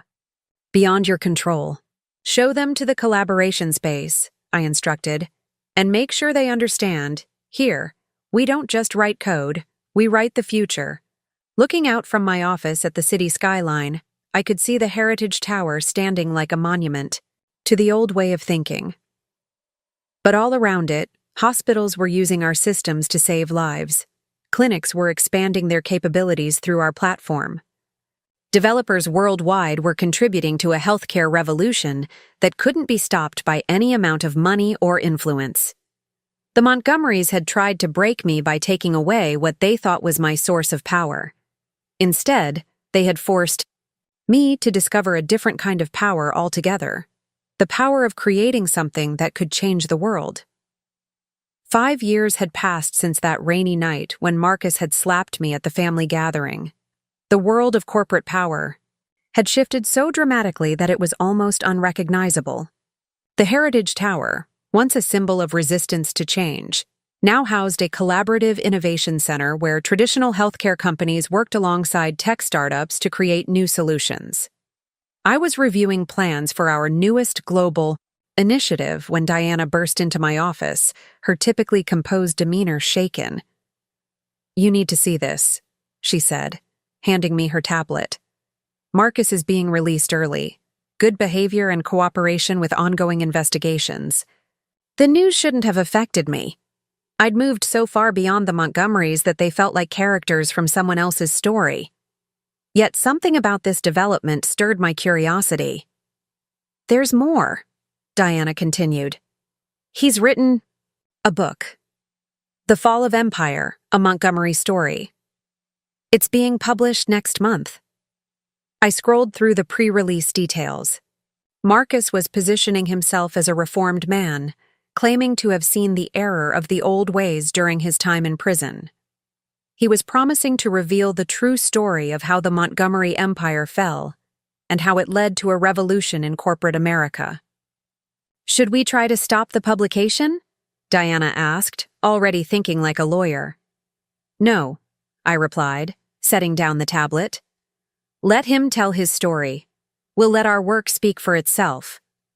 That evening, as I walked through what had once been the Montgomery estate, now bustling with young entrepreneurs and healthcare innovators, I received an unexpected message from Claire. "He wants to do the book launch here, at the estate. Says it would be poetic justice to tell his story of transformation in the place where it all began." The request was audacious, exactly the kind of dramatic gesture the old Marcus would have orchestrated. But something about it felt different. This time. "Set it up," I told Claire. "But on our terms." The launch event was scheduled for exactly 5 years to the day after the family gathering that had changed everything. As the date approached, our team transformed the estate's grand hall, where I had once been humiliated, into a showcase of everything we'd achieved since then. The walls displayed real-time data from hospitals worldwide using our systems. Screens showed testimonials from patients whose lives had been saved by our technology. One entire section was dedicated to the young innovators we'd supported, their success stories a testament to what could be achieved when power was used to elevate others rather than control them. On the morning of the event, I arrived early, walking through the empty halls that had once intimidated me with their opulence. Now they were filled with light and purpose, every space redesigned to foster collaboration and innovation. Marcus arrived exactly on schedule, looking both familiar and strange. Prison had aged him, but there was something else different about him, a humility that hadn't been there before. "Sarah," he said quietly, as we met in what had once been Richard's study, now a bright conference room where healthcare breakthroughs were regularly discussed. "Thank you for allowing this." "I'm curious, Marcus," I replied, studying him. "Why here? Why not choose a neutral location?" He looked around the room, taking in the changes. "Because this is where I lost everything, and where you found something greater than what we thought was important." The event began with Marcus reading from his book. His words were surprising, not just an admission of wrongdoing, but a deeper recognition of the fundamental flaws in the way he and his family had viewed power. "We thought power meant control," he read to the assembled crowd. "We thought success meant taking what others had built. But in trying to destroy one woman's company, we inadvertently sparked a revolution that showed us what real power looks like." As he spoke, I watched the faces in the audience, young entrepreneurs, healthcare professionals, even some former Montgomery associates who had chosen to adapt to the new way of doing business. They weren't just listening to a story of personal transformation. They were witnessing the final chapter of an old way of thinking. After the reading, Marcus approached me one last time. "I know this doesn't change anything," he said, gesturing to his book. "But I wanted people to understand. You didn't just beat us, you showed us a better way." "It was never about beating anyone, Marcus," I replied. "It was about building something that mattered." Later that night, after the crowds had gone, I stood in my office overlooking the city. The lights of hospitals using our systems twinkled like stars, each one representing lives being saved and improved. The Heritage Tower, now our largest innovation center, stood as a reminder that change was possible, even in the most entrenched systems. Diana found me there, holding a copy of Marcus's book. "Well, that's it then," she said. "The final chapter of the Montgomery story." "No," I corrected her, turning away from the window. "It's just one chapter in a much bigger story, one that's still being written by every person who chooses to use their power to create rather than control." On my desk lay the plans for our next initiative, a global network of healthcare innovation centers, each one designed to empower local communities to develop their own solutions. The Montgomery name might have faded into history, but the revolution they had inadvertently sparked was still transforming the world. And that was a power that no one could ever take away. The Global Healthcare Summit in Singapore marked a new chapter in our journey. As I prepared to deliver the keynote address, news broke that shook the corporate world. Several major traditional healthcare conglomerates were merging to form what they called the Global Health Alliance. This wasn't just another business consolidation. It was an attempt to recreate the old power structure on an international scale. They're calling it healthcare standardization, Diana reported, showing me the announcement on her tablet. But look at the names involved. The list read like a who's who of old money families from across the globe: European pharmaceutical dynasties, Asian hospital chains, American insurance moguls. Many had been Montgomery allies in the past. It's not just about healthcare anymore, Thomas added, joining us in the preparation room. They're trying to prove that the old way of doing business can still work, just on a bigger stage. I studied the faces of the alliance leaders gathered for their own press conference across town. Their message was carefully crafted. Talks about quality control, proven methodologies, and traditional excellence. But beneath the polished words lay the same fear that had driven the Montgomerys: fear of losing control, fear of change, fear of a world where power couldn't be hoarded. Ms. Carter, my assistant interrupted, Dr. Zhang and the WHO team are ready for the private briefing before your keynote. The meeting room overlooked Singapore's ultra-modern skyline, a fitting backdrop for discussions about the future of healthcare. Dr. Zhang didn't waste time with pleasantries. The alliance isn't just targeting your business model, she warned. They're lobbying for international regulations that would effectively lock out open-source medical technology in developing regions. They're claiming it's about safety, but it's about maintaining their monopoly on healthcare access. I finished. They want to force developing nations to depend on their proprietary systems. The implications were staggering. While we had been focusing on innovation and accessibility, they had been building a framework to control global healthcare delivery. It was the Montgomery playbook scaled up to international proportions. But they had made the same fundamental mistake, assuming that power came from control rather than creation. Show me the latest data from our global initiative, I requested. The screens came alive with real-time information from our healthcare networks worldwide. Remote clinics in rural India conducting telemedicine consultations with specialists. Mobile medical units in Africa using our diagnostic tools. Emergency response teams in South America coordinating disaster relief. This is what they're really afraid of, I told the assembled team. Not just the technology, but the proof that healthcare innovation doesn't need to be controlled by a privileged few. The keynote speech would be crucial. The world's medical community was watching, and the alliance had already begun their campaign of fear and doubt. But I had learned long ago that the best response to fear was hope, backed by undeniable results.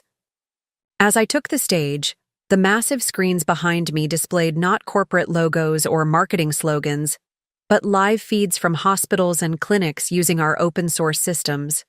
Each feed told a story of lives saved, communities served, and barriers broken. They tell us that healthcare innovation must be controlled to be safe, I began, my voice carrying across the packed auditorium. That only traditional power structures can ensure quality. That the old ways are the best ways. I paused, letting the words hang in the air. But I'm here to show you something different.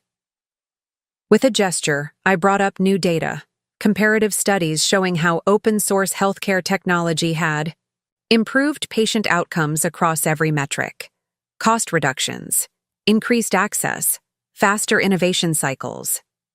But most importantly, lives saved in places the traditional system had never reached. The choice before us isn't between old and new, traditional and modern, I continued.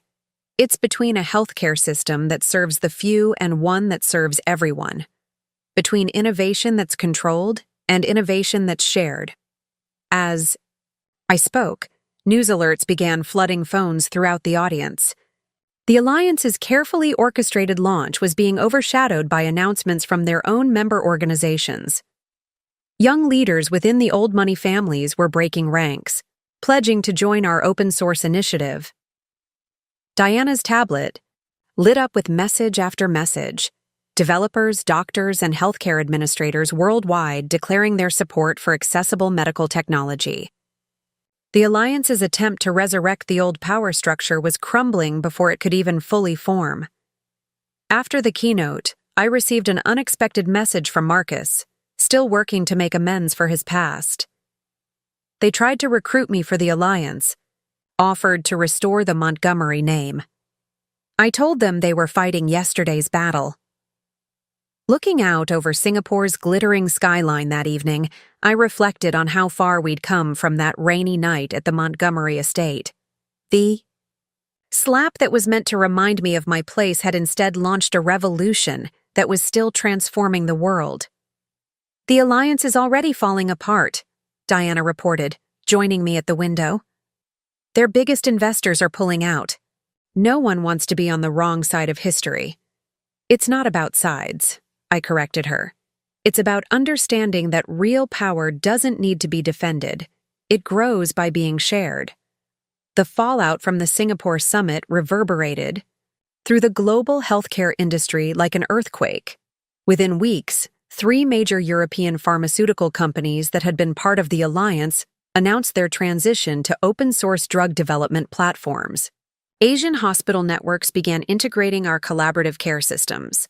The transformation we'd started in one family's study was now reshaping healthcare delivery worldwide. But success had taught me to be wary of quiet periods.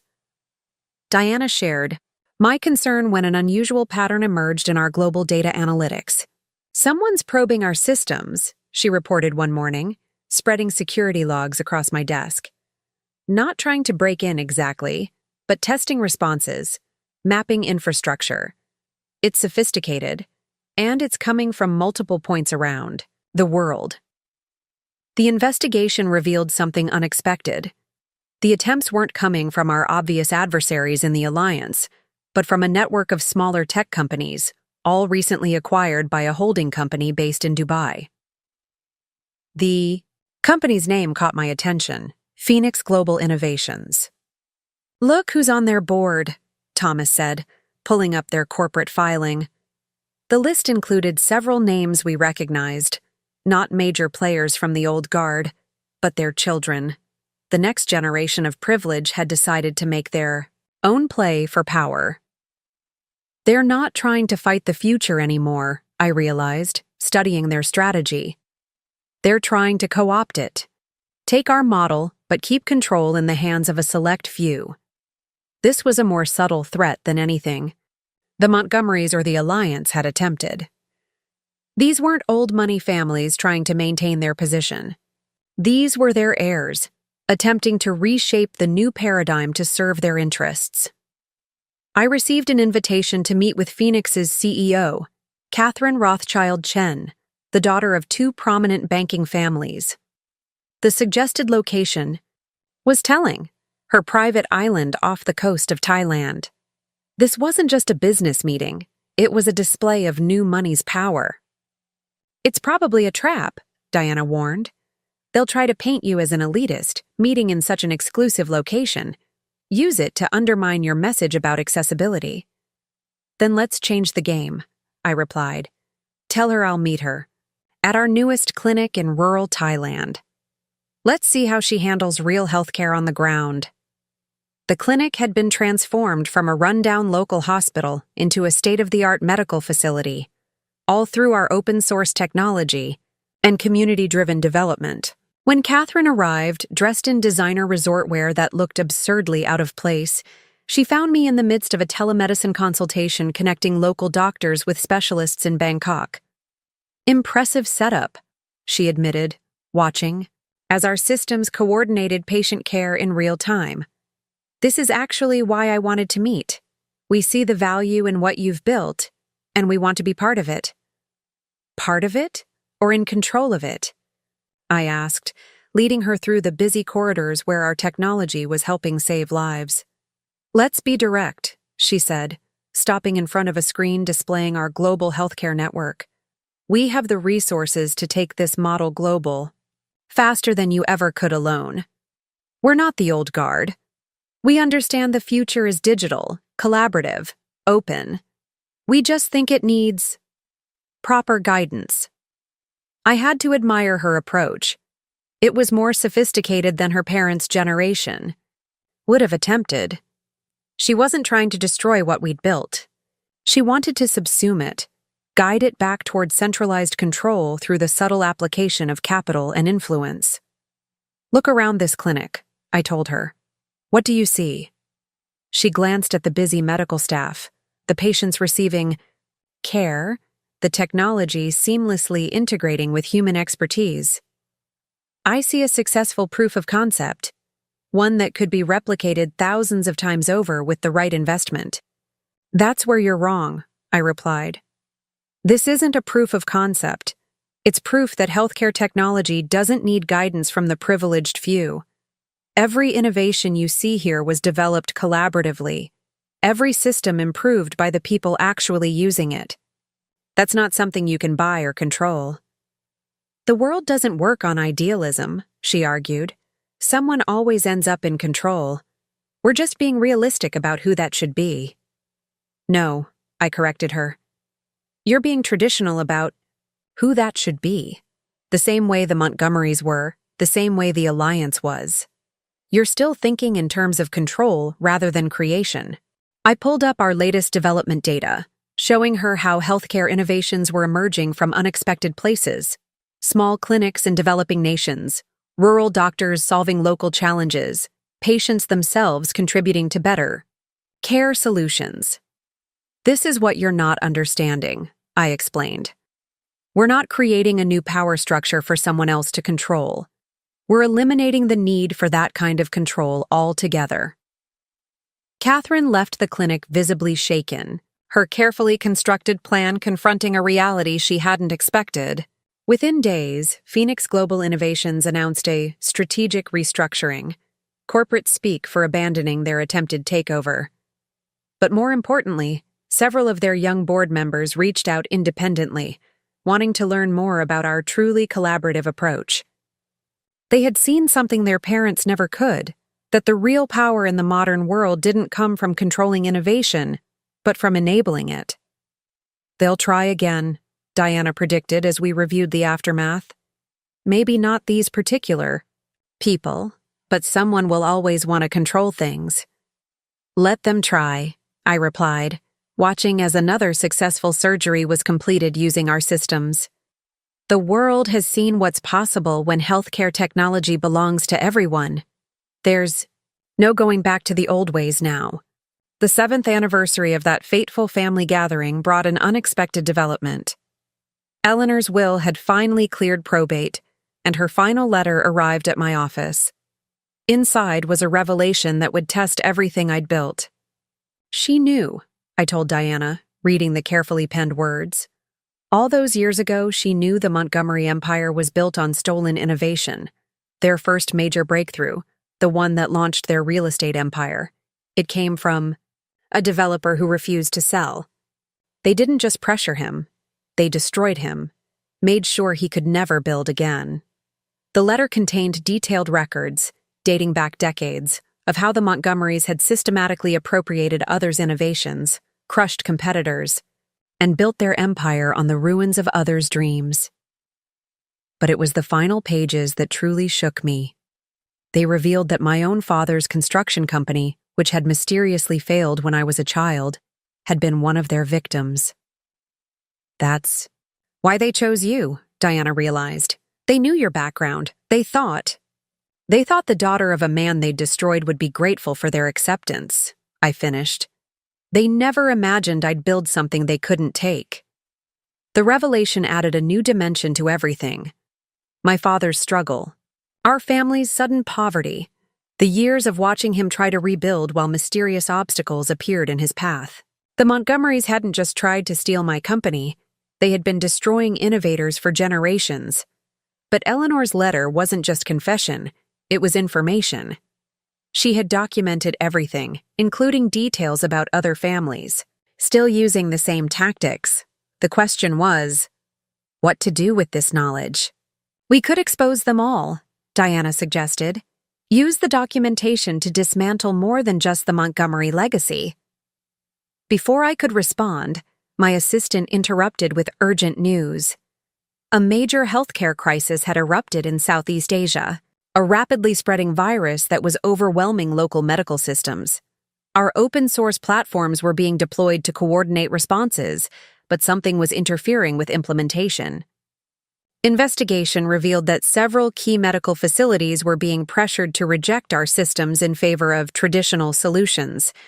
The pressure was coming from the same families named in Eleanor's documents. They're using a healthcare crisis to maintain control, Thomas reported, his voice tight with anger. People are dying while they play power games. The situation crystallized everything we'd been fighting for. This wasn't just about business anymore. It was about life and death. The old system of controlled innovation and restricted access was literally costing lives. I made my decision. Upload everything, I instructed our tech team. Not just Eleanor's documents, all of it. Every instance we've documented of innovation being suppressed. Every case of technology being restricted for profit. Every life lost because someone decided healthcare was a privilege rather than a right. Are you sure? Diana asked. This goes beyond the Montgomerys. Some of these families are still powerful. That's exactly why it needs to be done, I replied. The system only works because it stays in the shadows. Let's show the world exactly how their power has been maintained and what it costs. We launched what we called the Transparency Initiative. Every document, every record, every piece of evidence was made public through our open-source platforms. But we didn't just expose the problems. We simultaneously released our entire healthcare technology framework, making it freely available to any facility that wanted to implement it. The impact was seismic. Hospitals and clinics worldwide began adopting our systems, ignoring pressure from traditional power structures. Medical professionals shared innovations freely, creating a cascade of improvements that no single controlled system could match. But the personal impact hit closer to home. My father, now retired, called after seeing the news. I always wondered what really happened, he said, his voice thick with emotion. All those years, watching other developers with half my experience succeed while I couldn't get a permit approved. Dad, I started, but he continued. But look what came of it. If they hadn't done what they did, would you have built what you built? Would you have understood what real power looks like? His words struck me. The Montgomerys had tried to break my father, just as they'd later tried to break me. But in both cases, they had inadvertently created something stronger than what they destroyed. In the midst of the crisis, I received another unexpected message from Marcus in prison. I saw the release, he wrote. I finally understand what you meant about power not being something you take. Real power multiplies when it's shared. The virus crisis was eventually contained, largely thanks to the unprecedented cooperation between medical facilities using our open platforms. But the real transformation was just beginning. The exposure of how traditional power structures had restricted innovation sparked a global conversation about access to healthcare technology. It's not just about healthcare anymore, Diana observed, as we watched news coverage of hospitals worldwide implementing our systems. You've changed how people think about power itself. Looking at the real-time data flowing across our screens, lives saved, innovations shared, barriers broken, I thought about Eleanor's letter and the legacy of destruction it had revealed. The Montgomerys thought power meant taking what others built, I said. But real power? Real power is building something that no one can take because it belongs to everyone. The 10th anniversary of my split from the Montgomerys arrived with an unexpected invitation. The World Health Organization was hosting a global summit on medical innovation, and they wanted to hold it at a symbolically significant location, the transformed Montgomery Estate, now the world's leading center for collaborative healthcare development. As I prepared for the event, watching medical professionals from every corner of the globe file into what had once been the family's grand ballroom, I couldn't help but appreciate the poetry of the moment. The very space where Marcus had once tried to force me to sign away, my company was now hosting a celebration of shared innovation and open access to healthcare technology. "You might want to see this," Diana said, approaching with her tablet. The screen showed breaking news. The last of the major traditional healthcare conglomerates had announced their transition to open-source platforms. The old system of controlled innovation was officially dead. But it was the second news item that truly caught my attention. Marcus was being released from prison, his sentence complete. More surprisingly, he had already started working with healthcare initiatives in underserved communities, using his experience to help other facilities transition to collaborative systems. "He's requested to attend the summit," Diana added carefully. "As a participant, not a speaker. Says he wants to learn, not promote himself." The old Sarah might have refused out of spite or fear. The woman I'd become understood that true transformation sometimes required closing the most difficult circles. Accept his request, I decided, but have security keep a discreet eye on him. The summit opened with a powerful reminder of why our work mattered. Dr. Jung presented data showing how the democratization of healthcare technology had saved millions of lives in the past decade. Regions that had once been dependent on expensive, restricted systems were now developing their own innovations, sharing them globally, and improving care in ways the old model could never have achieved. But perhaps the most significant change, Dr. Jung concluded, isn't in the technology itself, but in how we think about innovation. The question is no longer, who owns this?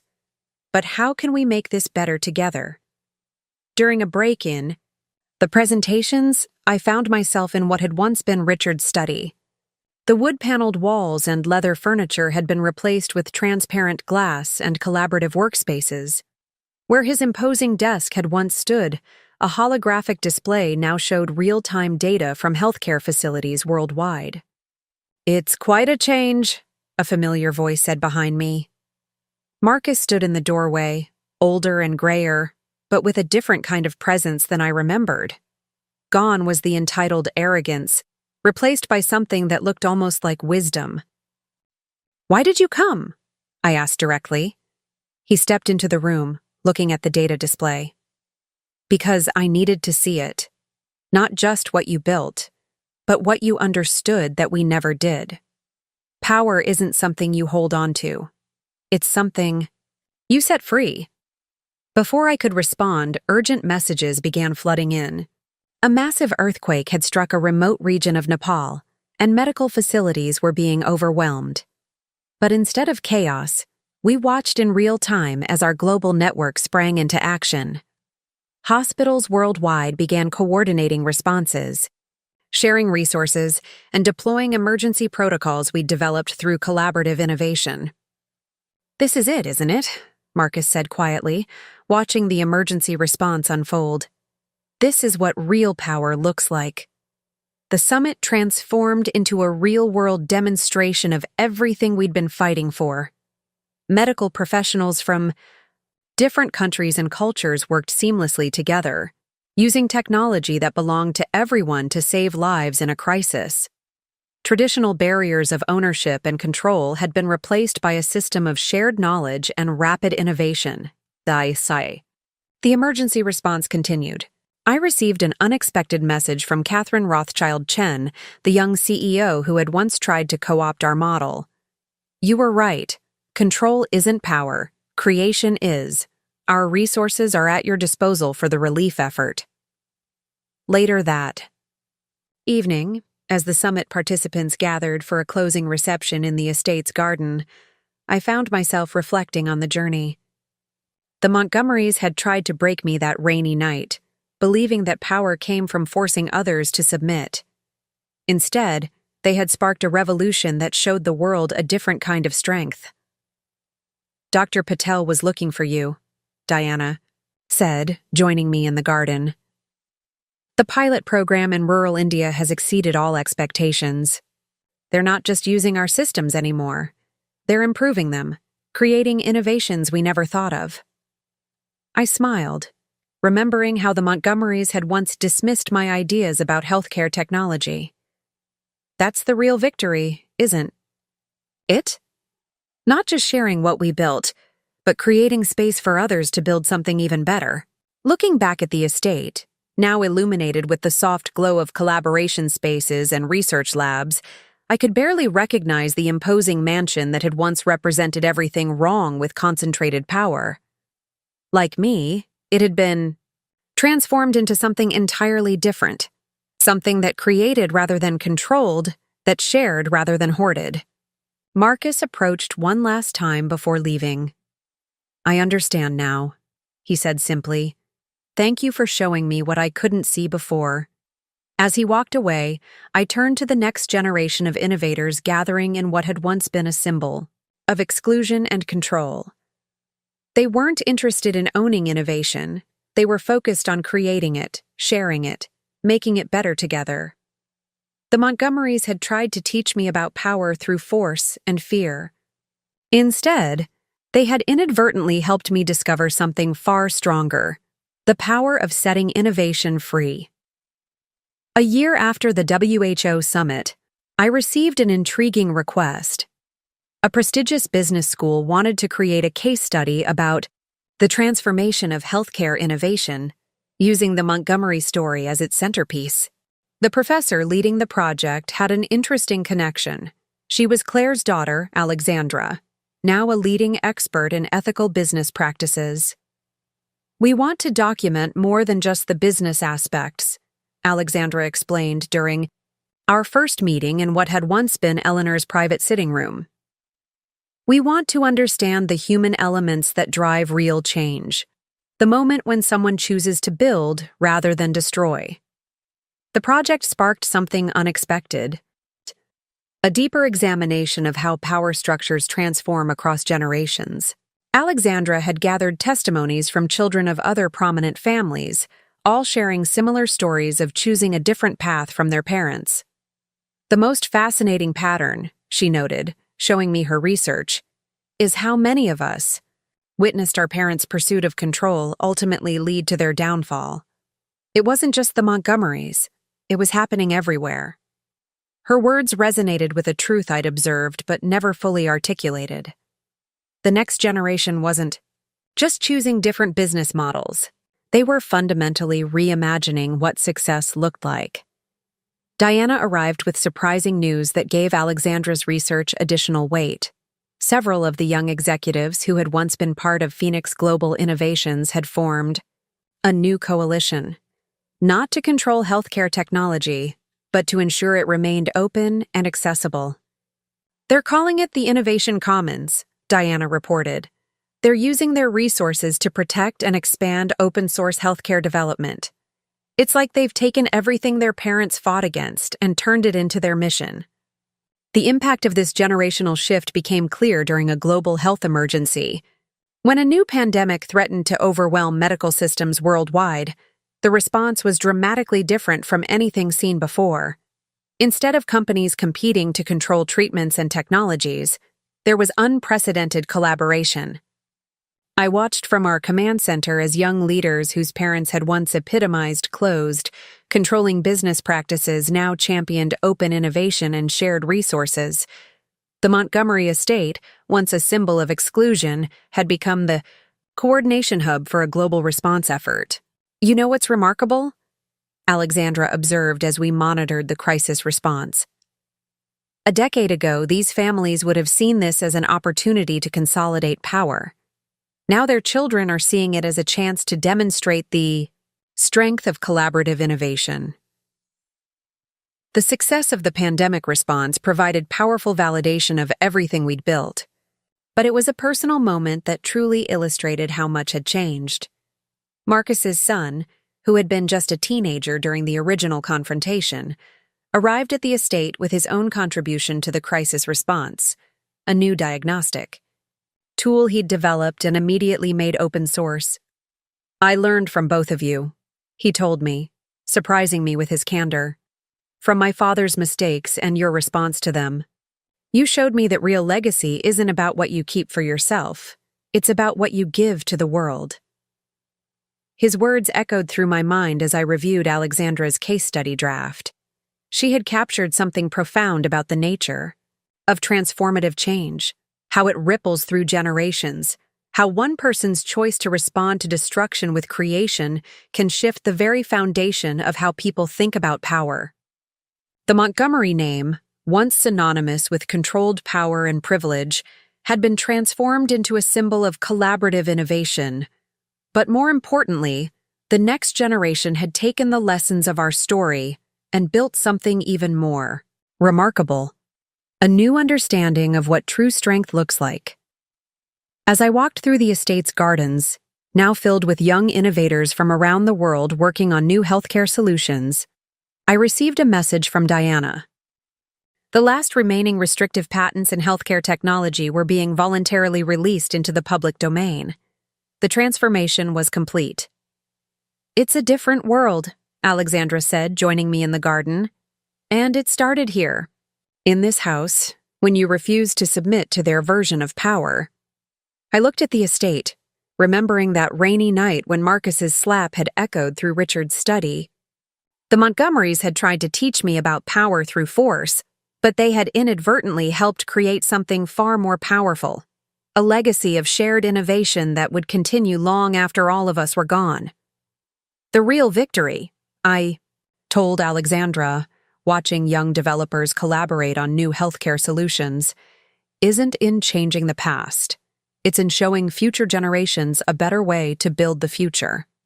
15 years to the day after that fateful family gathering, I stood in front of a different kind of assembly.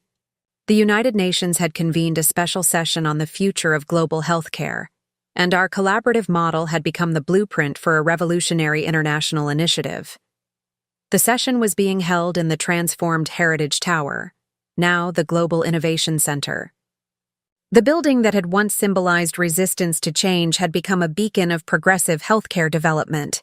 But today's announcement would take everything we'd built to an unprecedented level.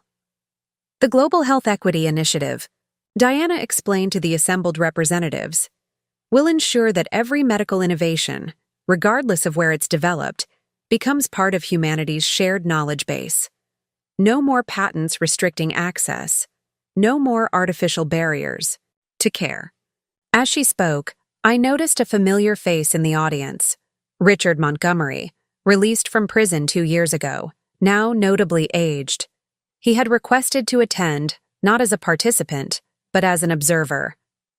Beside him sat his grandson, Marcus's son James, who had become one of the leading advocates for open-source medical development. The contrast between generations was striking. Richard, once the patriarch of a family that hoarded power, sat quietly while his grandson presented data, showing how collaborative innovation had revolutionized healthcare delivery in underserved regions. During a break in the proceedings, Richard approached me. The years had stripped away his once imposing presence, leaving behind someone who seemed smaller, more human. "I've been watching," he said, his voice carrying none of its former authority. "Everything you've built, everything you've changed. I didn't understand it then, but I think I'm starting to now." Before I could respond, an urgent alert flashed across the center's screens. A massive earthquake had struck a region in Central Asia, threatening to overwhelm local medical infrastructure. But instead of panic, we watched something remarkable unfold. The global network we'd built sprang into action automatically.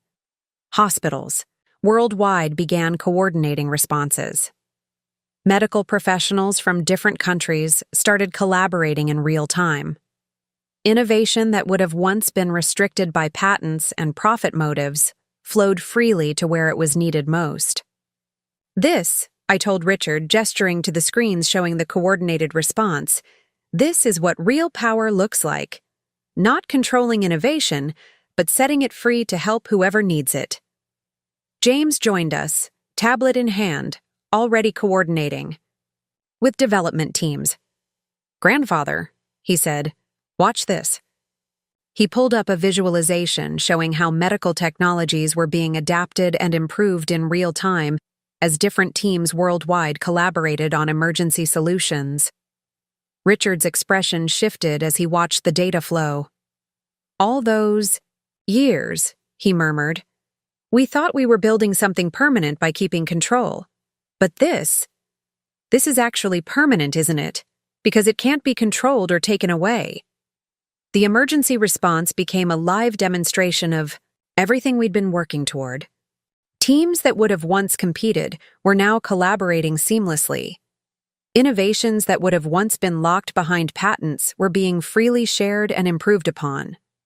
The old barriers of privilege and profit had been replaced by a system that valued impact over control. Later that evening, as the immediate crisis stabilized, I received an unexpected message.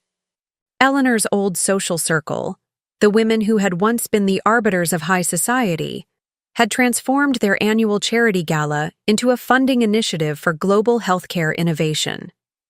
The very people who had once sneered at my lack of breeding were now championing the cause of accessible medical technology. "It's not just about healthcare anymore," Diana observed as we watched the pledges roll in. "You've changed how an entire generation thinks about power and success." She was right. The transformation hadn't just affected the business world, it had shifted cultural values. The next generation of privilege was choosing to measure their worth not by what they could control, but by what they could contribute. Looking out over the city skyline, I could barely recognize the landscape that had once been dominated by monuments to private power. The Montgomery estate was now a bustling innovation hub. The Heritage Tower housed collaborative research teams. Even the old social clubs had been repurposed into community healthcare centers. "Ms. Carter," my assistant interrupted my thoughts. "The UN Secretary General would like to discuss expanding the Global Health Equity Initiative to include artificial intelligence development." The request highlighted how far we'd come. The model of collaborative innovation that had started in healthcare was spreading to other sectors. The next generation wasn't just continuing what we'd built, they were expanding it in ways we hadn't imagined. Richard watched the proceedings with a mixture of bewilderment and dawning understanding. "We thought power meant making others depend on us," he said finally. "But real power is creating something that makes dependency obsolete." His words captured the essence of everything that had changed since that rainy night 15 years ago. The Montgomerys had tried to teach me about power through control and fear. Instead, they had inadvertently helped create a new kind of power, one that grew stronger the more it was shared. As the UN session concluded, I watched James lead a team of young innovators in developing new solutions for the earthquake-affected region. The next generation wasn't interested in the old questions of ownership and control. They were focused on a different question entirely. How can we make this better for everyone?